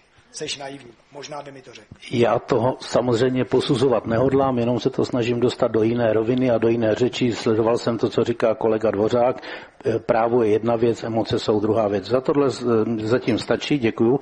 Teď bych se rád zeptal našich radních, jak tady bylo, je podepsaný změnový, nebo respektive 2 změnové listy. Co to znamená, když je podepsaný změnový list? My, co nejsme stavaři, tak se můžeme domnívat, že zhotovitel už by v tuto fázi na základě podepsaných změnových listů mohl fakturovat. Pane starosto, je to pravda, nebo to pravda není? No tak zhotovitel samozřejmě fakturovat může v tuhle chvíli. A to, že jsou podepsané změnové listy a jsou odschválené, znamená to, že i případné více či méně práce, které z nich vyplývají, tak můžou být součástí té fakturace. Když se na změnový list potom uzavírá dodatek, stává se tím pádem změnou celého smluvního vztahu. Přesně tak. Dobře. Třetí otázku já už nebudu dávat, to mi stačí. Děkuji. Já děkuji také. Pan inženýr Fuxa má slovo. Dobré odpoledne všem. Já bych trošku se tady zmínil o tom, co tady před chvilkou zaznělo. Částečně to teda i souvisí s tímto tématem. Zaznělo tu, že jako určitý zpochybňování nebo zlehčování vlivu války na život občanů, na život stavebních firm a vůbec na ekonomiku. Kdo je trošku soudnej a čte aspoň titulky na ČT24 nebo titulky v novinách, tak ví, jakým způsobem při přerušení dodávek plynu a pohonných a nafty tady skokově vyskočily ceny plynu a elektriky. Železo se vyrábí za pomocí prvořadě elektriky, plynu, koks a takovéto hmoty jsme si už tady v Evropě zakázali. Bohužel musíme tyto věci dovážet za lacnější peníze z Číny nebo odněkud, i když ne teda lacinější. Já chci říct, že válka měla velkou míru vlivu na všechny občany. Zdražil se plyn, zdražila se elektrika, zdražila se voda, zdražilo se úplně všechno, protože ke všem výrobkům potřebujeme dopravu, pohonné hmoty a zároveň k tomu potřebujeme elektriku, aby jsme mohli svítit a vyrábět. To, jestli si někdo myslí, že to je v této turbulentní době strašně jednoduchý odhadnout to, co bude za rok nebo za dva, tak chci jenom říct, že kdo trošku seriózně sleduje makroekonomické predikce Ministerstva financí a České národní banky, tak ví, že i ti největší experti, kterých já si samozřejmě vážím v oblasti makroekonomiky, se netrefili. Ve 3. kvartálu a 4. kvartálu loňského roku makroekonomická predikce Ministerstva financí a České národní banky hovořila o tom, že v 1. kvartálu, nebo respektive v 1. pololetí letošního roku se už dostaneme na 10% inflaci a ve 2. kvartálu, respektive ve 2. pololetí, 3. a 4. kvartál, už to bude jednociferní číslo a banky i banky dávají své predikce a jsou respektované. I finanční domy poradenské dávají své predikce. A dokonce se tam naprosto smrtelně vážně hovořilo o tom v těch odhadech, že letos v tuto dobu už budeme mít inflaci jen 2 nebo 3%. Jsme úplně někde jinde. Takže kdo z vás, jak se říká, kdo je bez viny, ať hodí kamenem. Jestliže někdo dokáže spočítat to, co bude za rok, za 2, za 3 v této turbulentní době, tak je machr, ale takový člověk neexistuje. Děkuji za pozornost. Děkuji za příspěvek. Pan inženýr Rotter má slovo. Dobré odpoledne, dámy a pánové. Já bych úvodem chtěl říct, že si nemyslím, že je tady někdo, koho by se ty konflikty a ty covidy a to nějak nedotklo. Hlavně tím chci říct, a to mi vzal Ivan Fuksa trošku téma, to je ta cena energií. Nemyslím si, že někdo platí stejně za energie jako před 2 nebo 3 lety. Já si myslím, nebo to i vím, že cena elektřiny a plynu se zvedla, ne, jak tady Václav citoval, a děkuju za to, já jsem ani neznal ty čísla 50% nebo 80%, jak jsou tam uvedený, jak si citoval, ale cena elektrické energie v jednu chvíli, myslím, že to byl srpen právě loňského roku, to byly stovky procent, ne 1000% možná od té doby, kdy ten konflikt nastal. Jo. To bylo takový, jak všechny státy najednou neměly žádný plynový zásoby a teď to začaly dohánět a kupovat plyn nebyl nikde v Evropě a terminály nebyly a nikdo nevěděl, jestli vůbec v zimě přečkáme. Všichni nakupovali dřevo, který taky vylítlo o stovky procent, ale elektřina v tu chvíli, kdo kupoval za spot, tak to bylo snad v nejvyšším bodě, někdy okolo 23. srpna loňského roku byla o 1400% snad dráž. Jo. Plyn, to nevím přesně, ale myslím si, že tam to stouplo podle mě taky o nějakých 600% nebo 700%. Takže tady bych chtěl říct, že i když mluvíme o 50 nebo 70% nárůstu, tak tady v těch oblastech to bylo tragické a víte dobře, že stát musel zasahovat taky velice nestandardními a neočekávanými způsoby, aby tomu zabránila, aby vůbec jakoby jsme sociálně zachovali nějaký smír. Jo. A možná, že to je dobrý ten název, já bych tady k tomu smíru dneska chtěl nějak dospět. Vím, že je to těžký pro obě strany. A máte pravdu de facto, jak Vašek Dvořák, tak pan z Metrostavu, pan Hehejk. A je těžký najít jako kompromis. A já bych ho chtěl jako v obecné rovině zkusit tady mezi náma najít. Jo. Protože si myslím, že jakoby, jednat bychom spolu vždycky měli. A když někomu řekneme, on za náma přijde 3 dny po vypuknutí konfliktu a řekne, že to není možné splnit a my řekneme, ale my bychom to tady chtěli mít, ten parkovací dům a když se teda něco stane, což nemůžeme předvídat a ono to může být za týden, nebo za měsíc, nebo za rok, tak budeme jednat. Tak výsledkem toho jednání by nemělo být, že si vyslechneme, poděkujeme a s nulou vás pošleme domů. Na druhou stranu my tady opravdu musíme zastupovat jakoby řádný hospodář naše občany města. A ani my, ani oni nemohli taky předpokládat, co se stane. A já bych jim to nechtěl plně naložit na hřbet. Ještě tady možná řeknu jednu věc, to tady nezazněla, že nějaký ten první návrh vůbec k jednání, já ho neznám přesně, Markéta mě možná doplní, byl něco okolo 16 milionů. Ne 11,9, ale mělo se jednat o 16 milionový nárůst. Díky jednání našich úředníků jsme to snížili o více jak 4 miliony, já jsem u toho ani nebyl, jenom jsem se to dozvídal v průběhu toho času. Tím se pravděpodobně odstranily všechny ty věci, které tam asi podle mě neměly být, anebo byly možná naceněný navíc a teď jsou na míň. To já jako nedokážu specifikovat, ale jsme na částce 11,9 po už nějakým jednání. Není to startovací dopis, který by prostě vyvolával jednání. Už se tady jednalo. Teď jsme na 11,9, kde já si myslím, že to je jakoby opravdu férová cena, možná potvrzená i tím znaleckým, a teď nechci říct posudkem, došli jste úsudkem, nebo jak se to jmenuje, taky nejsem právník, ale ten znalec na to koukal, asi tomu rozumí mnohem víc než já, teda musím říct, a vidím, že jsme, jakoby řeknu, celkem ve shodě, nebo ta cena, kterou dal Metrostav, teda ta snížená na těch 11,9, je celkem ve shodě s tím, co tam popsal ten znalec.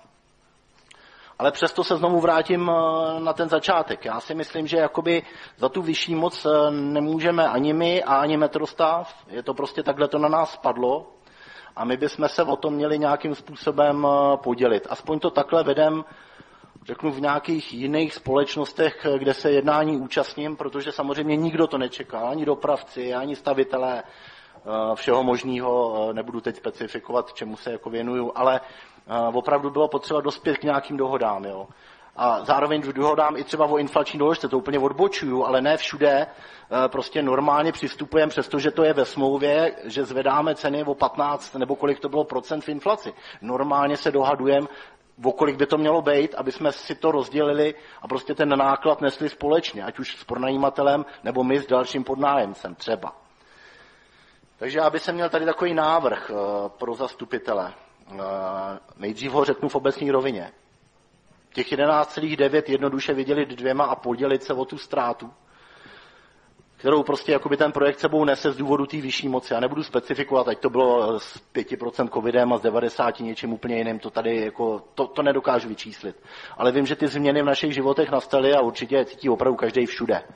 Všude, v každé oblasti života, to není jen v ekonomii. Nebo v ekonomice, nebo ve stavebnictví. A dávám tady návrh. Zastupitelstvo města schvaluje změnu závazku podle paragrafu 222 odstavce 4, doplňuji zákona o zadávání veřejných zakázek, který představuje navýšení ceny díla o 5 950 000 korun bez DPH, závorka, 50% z výsledné ceny dle změnového listu číslo 2 ze dne 1.6.23, který tady máte uvedený. Je to polovina. Pro mě je to win-win řešení a myslím si, že je fér a to je za mě můj úsudek a tenhle můj návrh dávám do pléna. Děkuji moc za pozornost. Děkuji, nevím, jestli pan inženýr Hehý chce reagovat. Já jenom k tomu podílu. Souhlasím s váma, že ani vaši občané, ani vy jste to nemohli vědět a měli bychom se o to nějak podělit. S touhletou myšlenkou já naprosto souhlasím, protože ta doba prostě byla zlá pro všechny. Akorát já mám v sobě přesvědčení, že my si svůj díl už neseme. Za prvé jsme nikdy neargumentovali s nárůstem ceny práce. To nikdy nepřipouštělo žádné ministerstvo a my jsme to platili. Víte prostě, že práce narostla a že my už platíme. Ten první návrh vycházel z toho, že jsme se snažili doložit na cenách našich poddodavatelů, kolik to narostlo a dospěli jsme k tomu, že takhle vám to neprokážeme. Že to, kolik nám to narostlo na našich dodavatelích, není dostatečně transparentní a šli jsme k tomu URZu, který ukázal něco, co v obecné rovině nějak funguje. A my jsme to přijali. Šli jsme z těch 16 milionů, kde to nás stálo na těch dodavatelích na materiálů, tak jsme šli už na tu obecnou rovinu toho URZu. To znamená, my si dneska myslíme, že už na sobě neseme břímě té práce, plus na sebe neseme část nákladů, řekněme, které se nedaly dostatečně důkladně prokázat. Já to připouštím, že to nebyla dobrá metoda vám ukázat, kolik platíme, že to není asi to, na čem bychom se dokázali shodnout. Jo. Že já moc děkuju za to, že minimálně přiznáváte nám nějaký nárok, toho já si hrozně vážím a jenom k tomu podílu říkám, že my ještě neseme prostě cenu té práce a část. Ale to je jenom tak, abych to Dobře, pan Roter ještě bude reagovat. Prosím. Já jenom krátce doplním. Pane Hejíku, tu cenu práce jste nějakou určitě měli započtenou. Od začátku tu jste věděli, že nějaký nárůst ceny práce bude. Já bych s ním moc nekalkuloval, protože ten nárůst ceny práce nebyl o tolik, jako třeba roste inflace. To ani náhodou. Jo. Je tady pokles reálných mezd celé republice, všichni to vidí, nikdo, žádný zaměstnavatel nepřidává svým zaměstnancům 12-13%. Všude je to v tak nějaký rovině, možná 5%, 6 někde, nebo opravdu nevím, někde možná ani to ne. Jo. Metrostar 14. Jste přidali. Tak to gratuluju za klobouk dolů. To jste jedni z mála, kdo dali tolik, ale to je vaše politika ekonomická. Chápu, možná je to na tom trhu práce, chcete udržet lidi, to je možný. Já tu oblast stavebnictví neznám, nevím, jak se to tam pohybuje, jaká je tam konkurence nebo ne, ale běžný to teda určitě není. Jakoby. Jo, to mi určitě potvrdí možná i Vašek Dvořák nebo někdo z ekonomů, který to sledují, že nárůst běžný o 14% v nových nákladech nikde asi jako nebyl z roku na rok. Jo.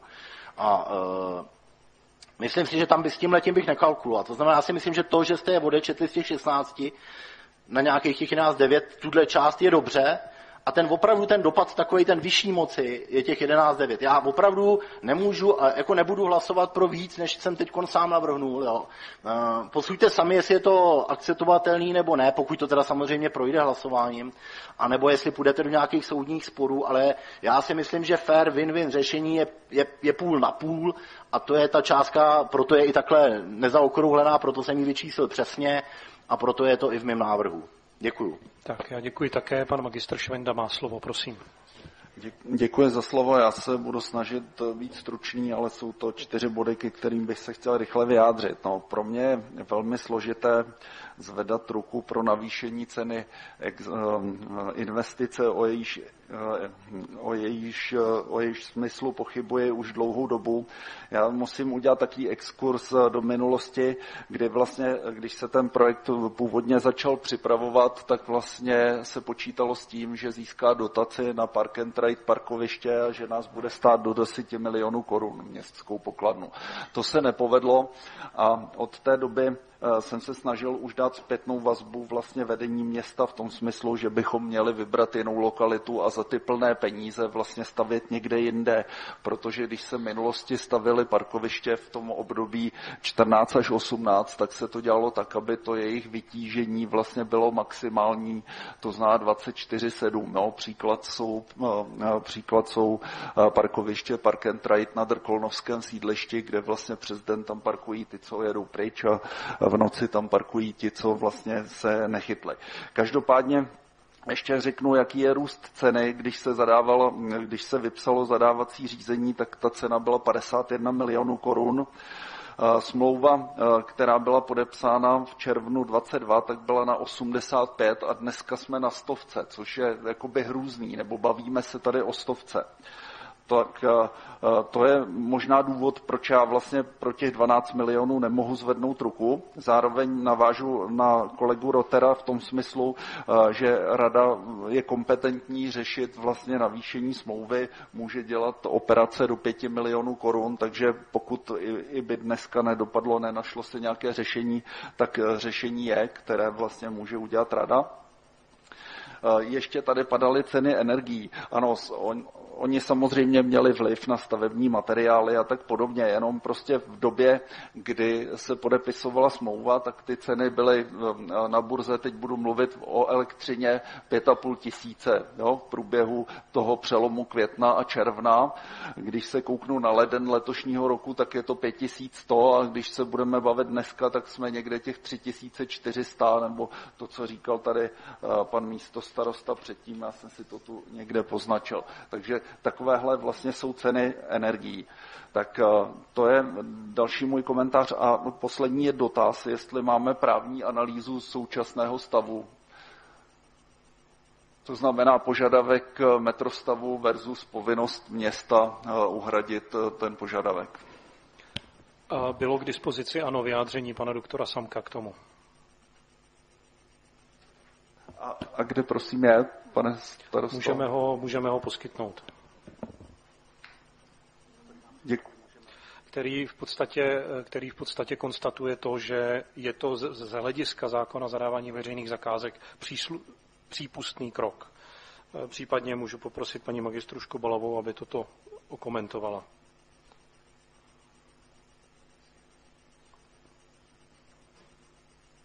Radko, prosím.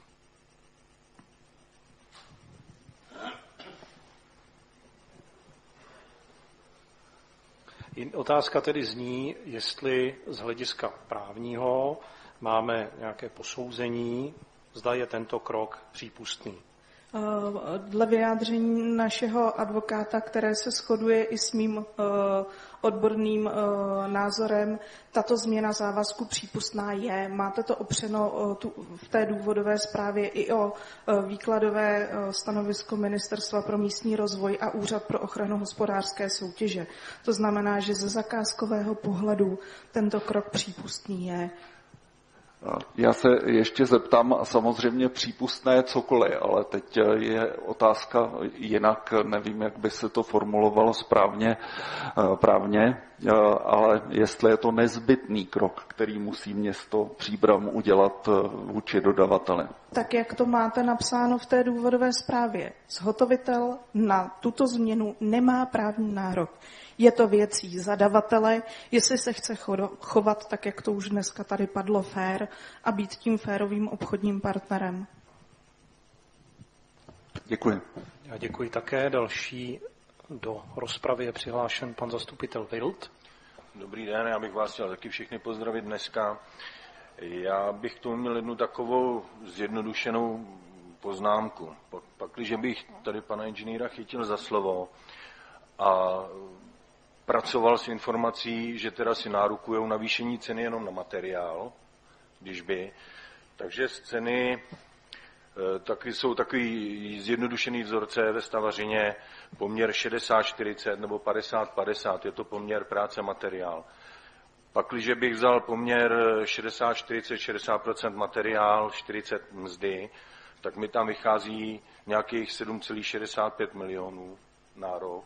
Pakliže bych to vzal 50-50, teda 50-50, tak mi tam vychází nějakých 6 milionů 375 tisíc. Čímž bych vlastně podpořil tady Petrovu tezi rozdělit se 50 na 50. Jo. Je to takový zjednodušený vzorec, který se určitě třeba nebude líbit tamhle Vaškovi, Dvořákovi, protože není založený na konkrétních číslech, ale je to taková běžná praxe z té stavařiny. Takže to je jenom taková moje poznámka a za mě já bych podpořil Petrův názor, ten jako návrh. Jo. Děkuji. Děkuji. Pan inženýr Dvořák má slovo. Tak já děkuji některým zastupitelům Petrovi třeba za nějakou částečnou sebereflexi a můj komentář k tomu, co tady zaznělo. V první řadě asi, nevím, myslím, že k Ivanovi, nebo k Petrovi, teď nevím. Přátelé, já vůbec nespochybnuju, že to byla inflace. Někde v některých oborech nebo v některých komoditách krátkodobě byla i několik set procent. O tom se tu ale absolutně nebavíme. Jo, to je jasná věc, jo, tak to bylo a nikdo to nespochybňuje. Ale prosím vás, hlasování zastupitelstva, to je právní akt. Zdůraznuju, to je právní akt. My musíme hlasovat na základě práva. Náš problém, který tu máme, vůbec není ekonomický. Já sebeméně nespochybnuju, že Metrostav pravděpodobně ztratí svoji ziskovou marži, nebo kus své ziskové marže prostě vyděláte méně, nebo možná kousek proděláte, neskákejte mi do řeči, já o tom vůbec nediskutuju. Otázka je, jak byla uzavřena smlouva a smlouva byla uzavřena jako cena pevná, bez ohledu na položkový rozpočet. To je napsáno ve smlouvě o dílo. To znamená, že obě dvě strany na sebe převzaly nějaký díl rizika. Město investorské riziko, zhotovitel nějaké podnikatelské riziko. To je, prosím vás, to nejdůležitější. A zákon pamatuje na vyšší moc a říká, pokud není ve smlouvě vyloučena vyšší moc, a za vyšší moc se považuje to, co já jsem vám tady citoval, z těch právních výkladů, prostě rozhodně ne inflace třeba 15%. To v žádném případě není vyšší moc. A nastane-li vyšší moc, zhotovitel má právo žádat o vyvolání jednání. Zhotovitel došel k závěru a říká nám válka na Ukrajině, covid a inflace, podle mě se to všechno směsná v podstatě do jediného indikátoru a to je inflace, protože to je to jediné, co vás nákladově zajímá, o kolik jste museli vydat navíc. A říká zhotovitel, nastaly naprosto neočekávatelné a mimořádně významné věci a my vás žádáme o znovu zahájení jednání o ceně. Pokud město dojde k závěru, že opravdu nastaly nepředvídatelné a mimořádně závažné okolnosti, které způsobily mimořádně velký nepoměr v právech a povinnostech smluvních stran, tak můžeme začít jednat. V žádném případě to nezakládá povinnost města na návrh zhotovitele nebo na žádost zhotovitele přistoupit a v takovém případě by měl rozhodovat soud. Padl tady dotaz směrem k radce, zda je to v souladu s právem. Všimněte si, že my jsme tady mluvili o 2 zákonech. Ano, budou-li počty o tom, o kolik se navyšovalo správné a vejdeme-li se do 15% z původně nasmlouvané ceny, tak je to pro zákon o zadávání veřejných zakázek nepodstatná změna a je možné k ní přistoupit. Ale my se tady bavíme o tom, zda to je mimořádně velká změna podle občanského zákoníku. My se tady nebavíme o zákonu o zadávání veřejných zakázek. Bavíme se o občanském zákoníku. A každý z nás, až za chvilku bude hlasovat, tak na sebe bere tu zodpovědnost, zda byl povinen přistoupit na toto navýšení ceny, anebo zda domnívá-li se, že opravdu nastaly mimořádné a nepředvídatelné věci po červnu 22, den uzavření smlouvy, tak zda má rozhodnout soud. Pro mě je to tak absolutně jasné, že se tady divím nebo nerozumím těm poněkud hokynářským řečem, tak přihodíme 1, 2 miliony a tak dále, když už, tak má rozhodnout soud.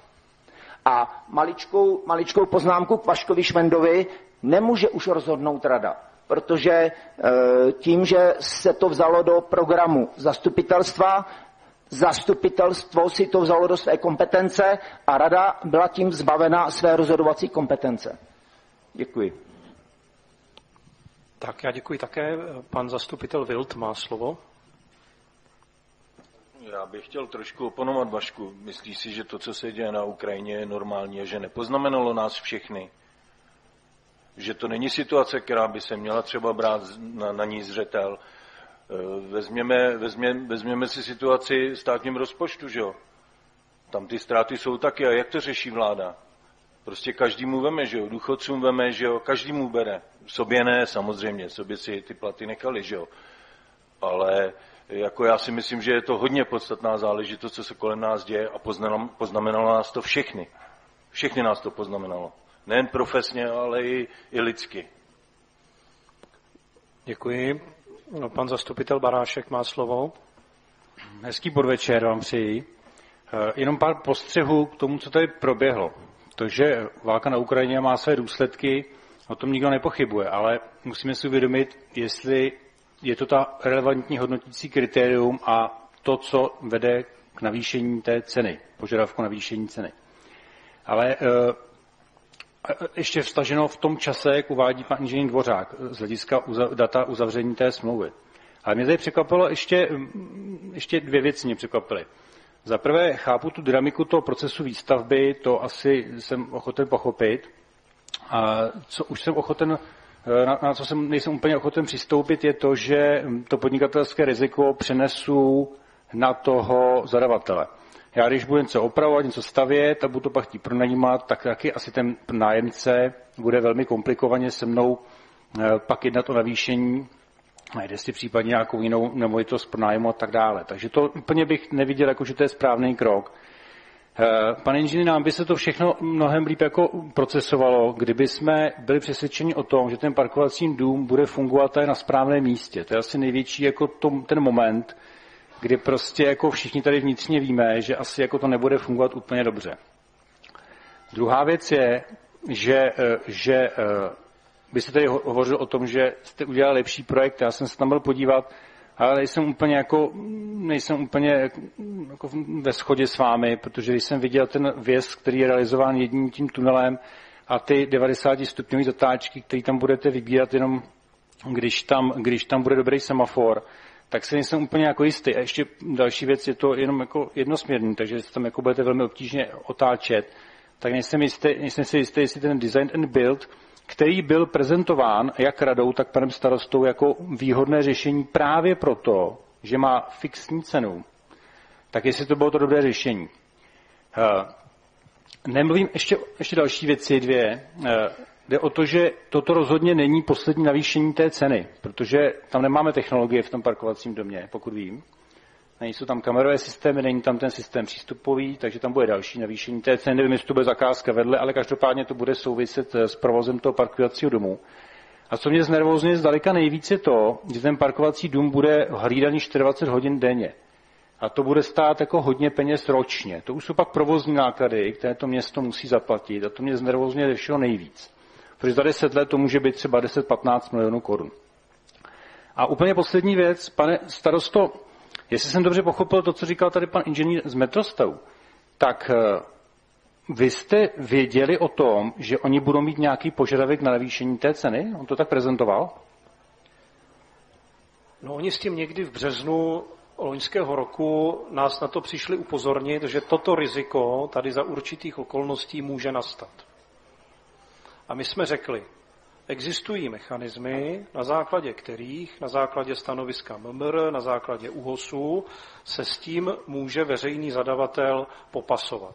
Zároveň zástupce Metrostavu byl poučen o tom, že to je věc, o které nerozhoduje starosta jako samostatná entita, ale že o tom rozhodují nějaké kolektivní orgány, rada lomeno zastupitelstvo. A v podstatě to základní poselství, který od nás směrem k Metrostavu šlo, bylo to: chápeme to, co nám říkáte, existují mechanismy, podle kterých se toto dá řešit, a v případě, že nám validním a srozumitelným a říkejme fundovaným způsobem doložíte, že u vás došlo k nějaké zvýšené finanční náročnosti, jsme ochotni s vámi o tom jednat. Takhle a priori, když je to ze zákona, tak a priori jste jim to jakoby přislíbili, říkali. Když uzavírám smlouvu s někým, tak mu přece nemůžu říct, jo, já ti ty peníze dám. To přece nejde. No vy můžete říct, že mu ty peníze nedáte a to jste právě měl udělat. Já bych na vašem místě, kdybych o tom věděl, o tomto, tak bych tu smlouvu za stranu města nepodepsal. Pane zastupiteli, stejně tak, pokud dneska se neodhlasuje nic pro Metrostav, tak ty peníze prostě nedostanou. Já jsem nemohl přece předjímat, jak v případném jednání, které probíhá teď, probíhalo na bázi rady, že ho dřív, jak to dopadne. To jsem přece nemohl předjímat. Já jsem říkal, aha, můžeme se o tom bavit. To je všechno. Ale chápete tu tenkou hranici, kdy jako on ten Metrostav může nabít dojmu, že mu jako dáváte šanci na to, že teda jako v budoucnu může dojít k navýšení cen. Já to tak teda čtu. Já jsem Metrostavu jasně řekl, můžete si požádat o navýšení peněz, budeme o tom rozhodovat v orgánech kolektivní moci. To znamená v radě, v zastupitelstvu, a zároveň jsem panu Hehejkovi říkal, v radě já jsem 1/7, tady já jsem 1/25. To znamená, oni s tímto vědomím a s tímto rizikem, že to nemusí vyjít, do toho šli. Já tomu rozumím, ale jako správný hospodář jste měl jasně říct, tohoto je pevná cena a vůbec jako nedabádat k tomu, že ta cena se někdy může zvednout.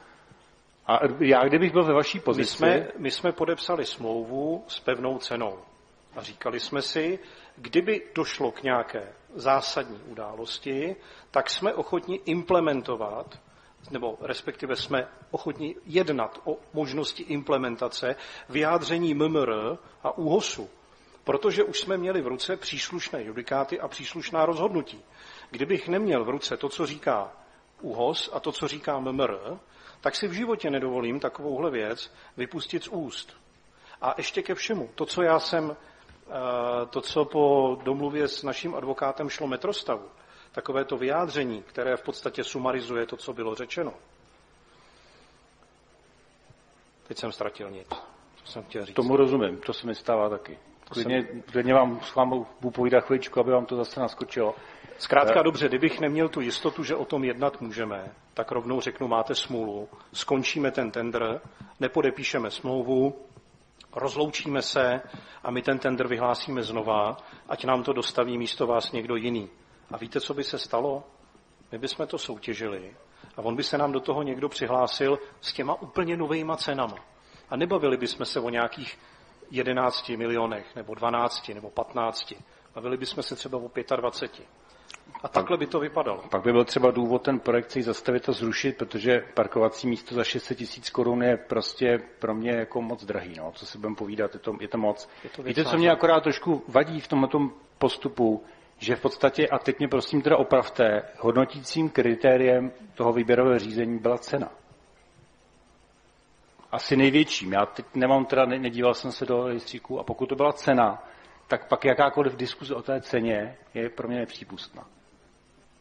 Rozumím vašim připomínkám. Paní magistra Luftová, prosím.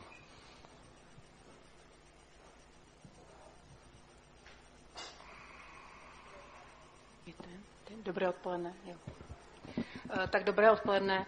Já si myslím, že teda Aleš mi trochu vzal tu otázku, protože mě to zajímalo, jaký byly nastaveny teda ty mantinely a podmínky a chtěla jsem se ptat jenom pro jistotu, takže byl jenom jeden uchazeč o tu zakázku?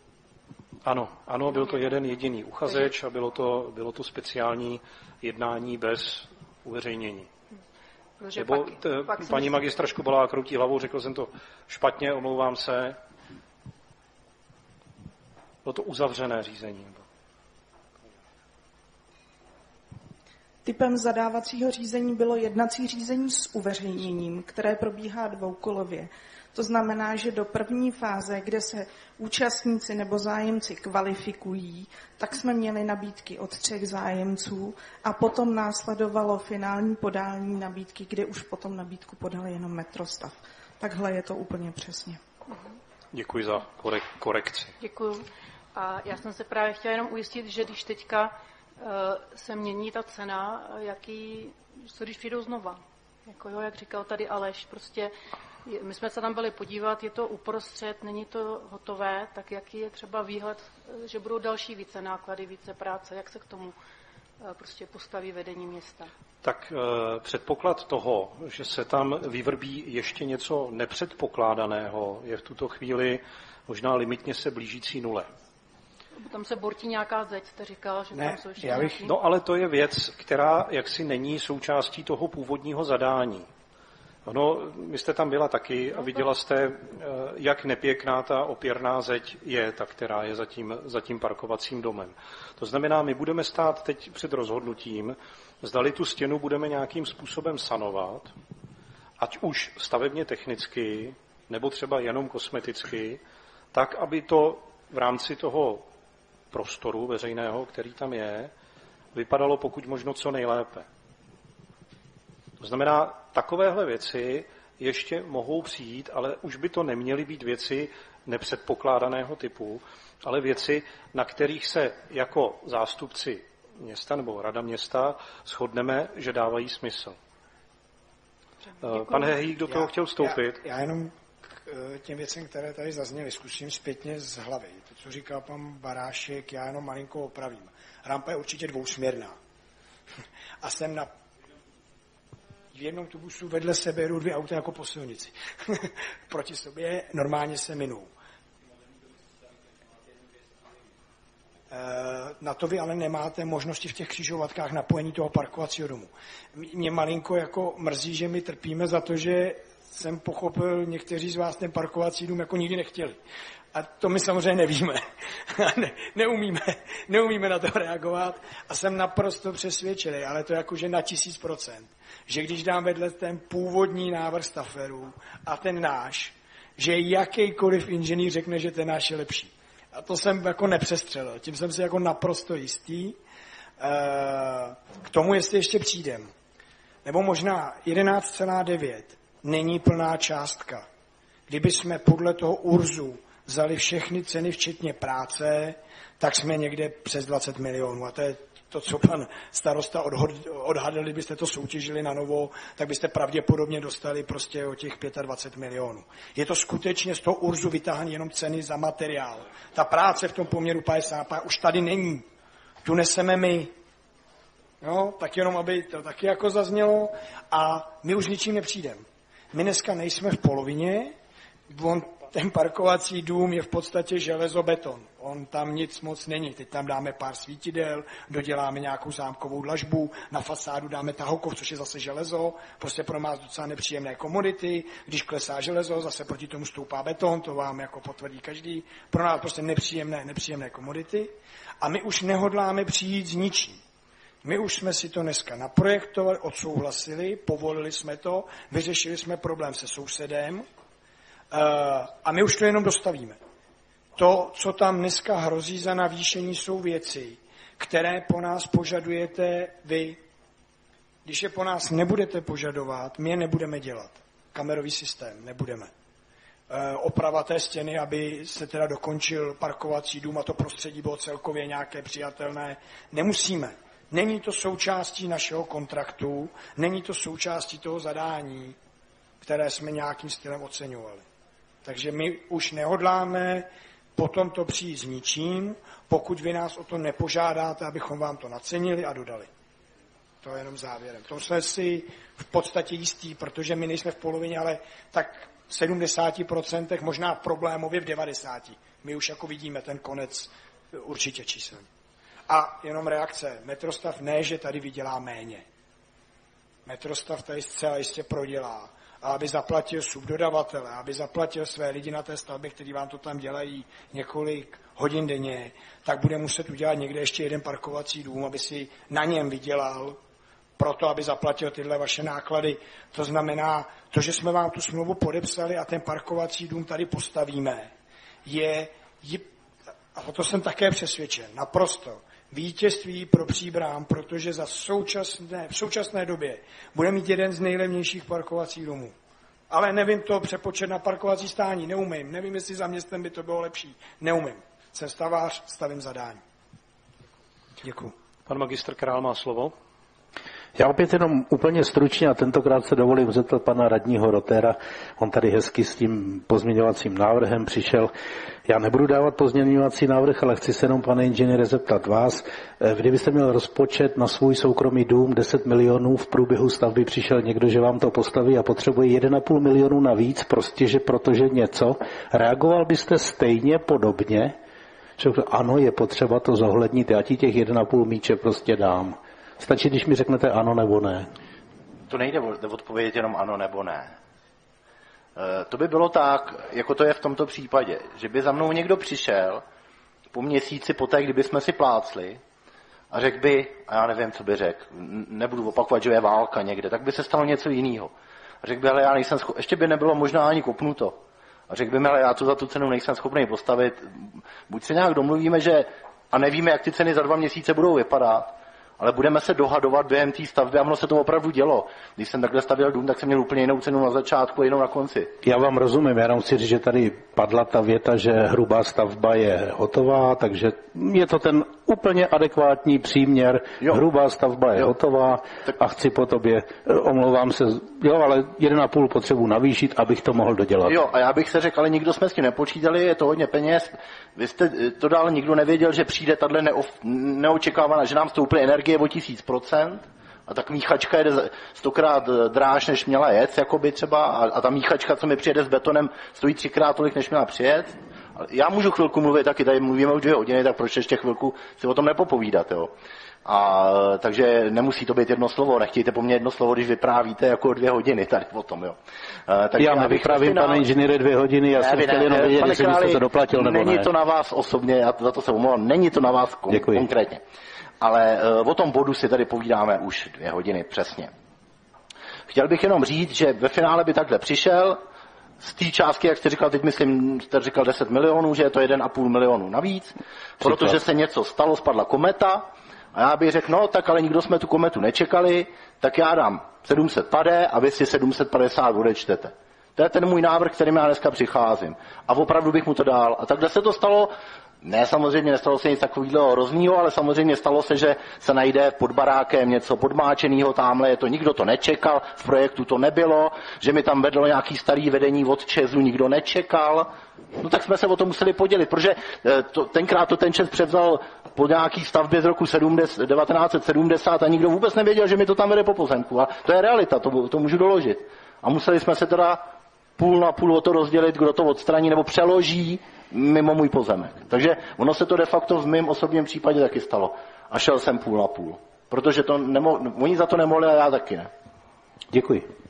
Ještě jenom reakce. Jsou samozřejmě veřejné instituce, s kterými to řešíme také a dohodli jsme se. Je plno privátních investorů, kteří nemusí být korektní ani trochu. A já pořád si myslím, že státní představitelé by měli být nějakým stylem korektní, že ten biznis jako takovej tvrdý, proto i ten zákon o veřejných zakázkách dává nějaká pravidla, vy si zodpovídáte za zadení, my máme dostat zaplaceno, každý kubík, který tam dáme, ten privátní sektor je daleko tvrdší. Ale i velcí developři nám přidávali peníze na cenu armatury a byli vlastně vděční za to, že jsme ji sehnali a ty stavby se nezastavily. A to jsou tyhle precedenci. A všechny nové kontrakty, které uzavíráme od vypuknutí konfliktů, jsou z velké části uzavírány s privátem, protože veřejným zakázkám se více méně vyhýbáme, protože to není dobře uchopitelné. A v tom privátu nemusíme, my jsme metrostavdy, my zákaz nemáme, jestli to byla narážka na tohle, ale nemyslím si, že byla potřeba. Co se týče toho privátu, tak uzavíráme z velké části ty kontrakty cost and fee, kde prostě si prokazujeme společným výběrem, nákupem, ten náklad a máme domluvenou marži. Marže ve stavebnictví, ty naše zisky jsou na úrovni jednotek procent zisky.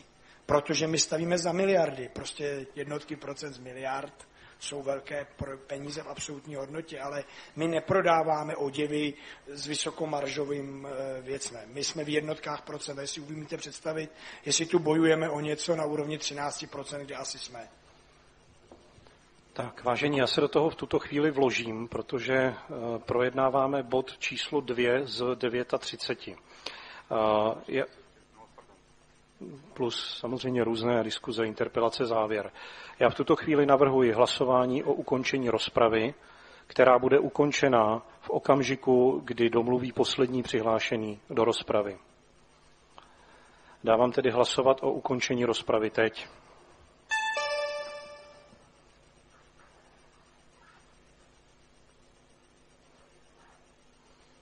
Tak, děkuji. Tento můj návrh byl přijat. To znamená v okamžiku, kdy dohovoří pan magistr Novotný, bude rozprava ukončena. Pan inženýr Dvořák má slovo. Tedy moje poslední vystoupení, i tak bych to řekl, kdyby nebyla diskuze ukončena.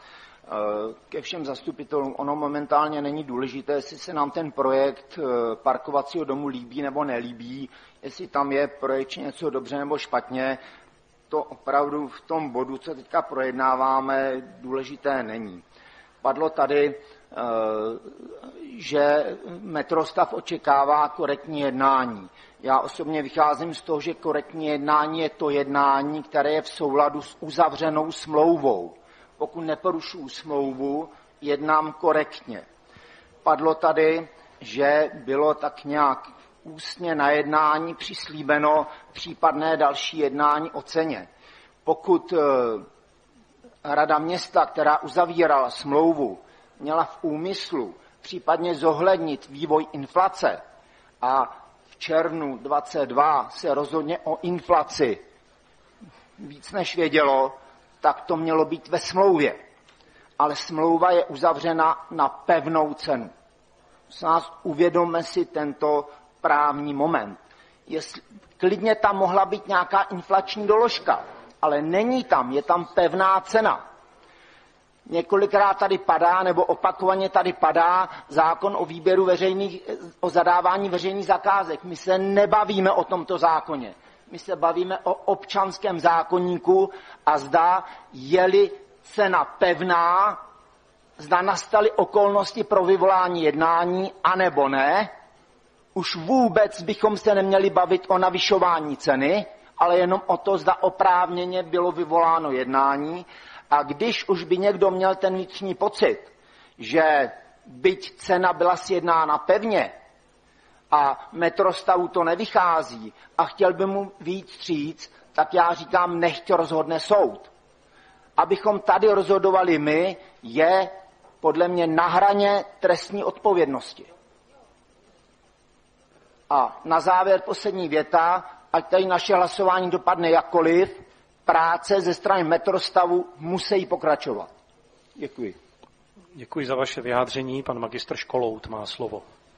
Dobrý podvečer, vážené kolegyně a kolegové. Já to nebudu protahovat, jenom jsem se chtěl zeptat, pane starosto, tady zaznělo od zástupce z metrostavu, že už za vámi byl někdy v březnu letošního roku a že jednal s vámi o tom, že by došlo k eventuálně k nějakému navýšení.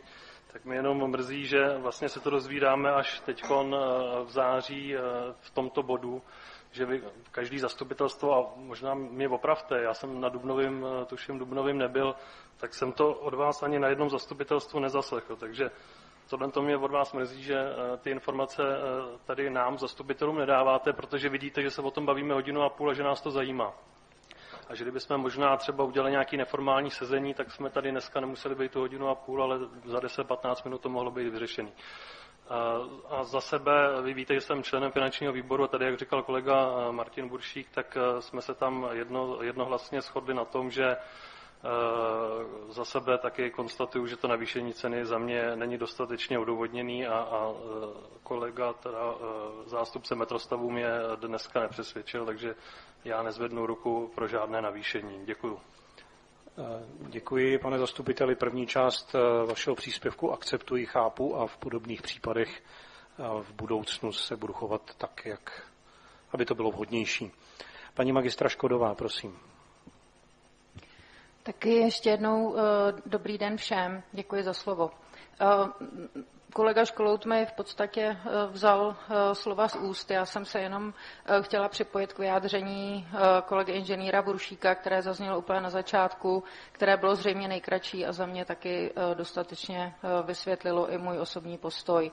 Nepovažuji ten návrh zdůvodnění navýšení ceny za dostatečný a vlastně ani v souladu se smlouvou o těch právních náležitostech, které mluvil kolega Dvořák. Takže ani já nemůžu hlasovat pro žádný ze způsobů navýšení. Navíc sice to slovo hokynářské možná bylo poněkud silné, ale vlastně asi vystihovali i trochu můj pocit, jakým způsobem tady vlastně pak jednat o nějaké částce. Jenom pro vaši informaci, my jsme teď tady s kolegy dohledali, padlo tady od pana inženýra z metrostavu, že budeme mít nejlevnější parkovací dům v republice. Tak v Mladé Boleslavi letos v červnu otevřeli parkovací dům, který je vyšel na 120 milionů korun, včetně DPH. Smlouvu uzavřeli loni v dubnu a ten parkovací dům má 318 míst. To znamená, že cena za jedno místo byla 377 000 korun, včetně DPH. Příbramský parkovací dům 176 míst. Při tom uvažovaném navýšení bychom se dostali zhruba velmi na těch 120 milionů korun, včetně DPH. Ta cena za jedno parkovací místo by tak byla 680 000 korun. Tak si to prosím vedle sebe položte. 377 v realizovaném v Mladé Boleslavi, 680 při akceptování toho návrhu u nás. A to je za mě všechno. Děkuji. Děkuji také, pan magistr Novotný, prosím. Dobrý den, dámy a pánové, srdečně vás zdravím. Celou dobu, celé 2 hodiny tady opravdu skutečně pozorně posloucháme, kdo co řekl. Musíme souhlasit s tím, že došlo k těm nepředvídatelným jevům. Jo, válka, covid, inflace. My sami jsme si to zažili, víme, kolik nás to finančně stálo. Nicméně, hrubá stavba stojí. Byli jsme se tam podívat. Řekl bych, že ta stavba stojí na dobrém strategickém místě. Jo, já jsem tady zaslechl, že je na špatném místě a bez, že je dobrým.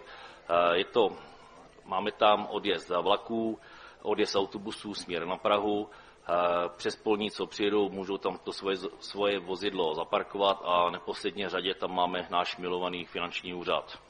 Jak tam všichni rádi jezdíme odevzdávat peníze. Tak, to je jenom pro odlehčení. Jo.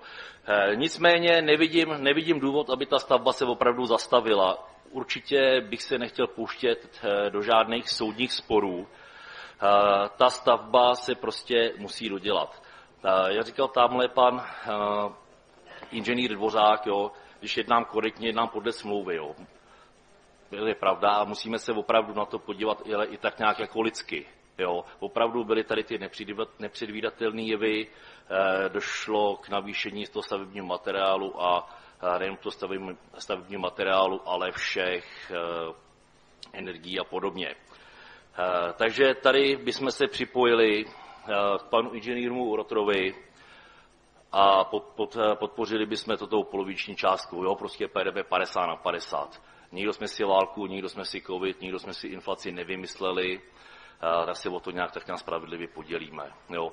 I když se město má chovat jako řádný hospodář,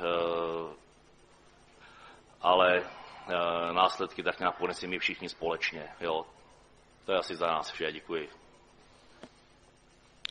Dobrá, děkuji. Takže to je závěr dnešní rozpravy, tak jak bylo řečeno. Já vidím, pane Mozler, že se hlásíte, ale bohužel hlásíte se po ukončení rozpravy. Já jsem vás, pánové, neviděl, nezlobte se. Nezlobte se, rozprava je ukončená, já jsem vás opravdu neviděl. Já nemám žádný důkaz o tom, že jste se hlásili, rozprava je ukončena. Rozprava je ukončena.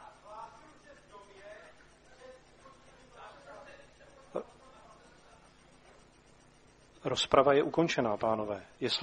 Jestli chcete ještě k tomuto tématu diskutovat, bude příležitost v bodě různé.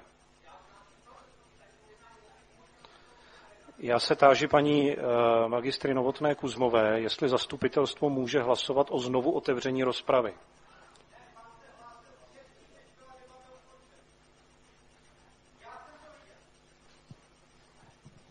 Já myslím, že zastupitelstvo může svým hlasováním rozhodnout o tom, že se ještě dá prostor veřejnosti, pokud teda bylo prokázáno, že se hlásil a nebyl zařazen do toho seznamu, což ani nemohl být přihlášených zastupitelů, protože se nemůže přihlásit. Takže já bych asi v tomto případě postupovala tak, že by se zastupitelstvo rozhodlo, zda umožní občanům vystoupit. Dobrá, v tom případě tedy vyvolávám hlasování o tom, zdali tedy rozpravu ještě teď v tuto chvíli otevřeme pro zástupce veřejnosti. Prosím, hlasujeme.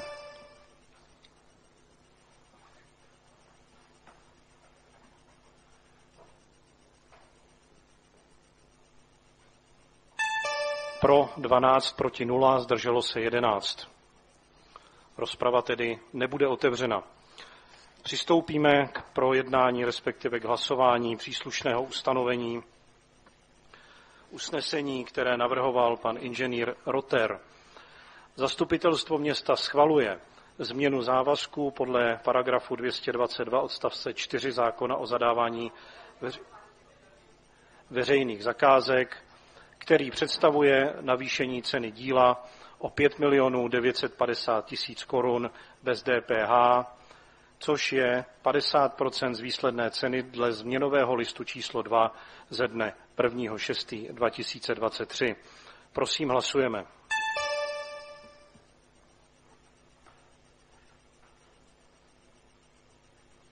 Pro 15, proti 7, zdrželo se zdržel se 1. Toto usnesení bylo přijato. Vyhlašuji 15-minutovou přestávku.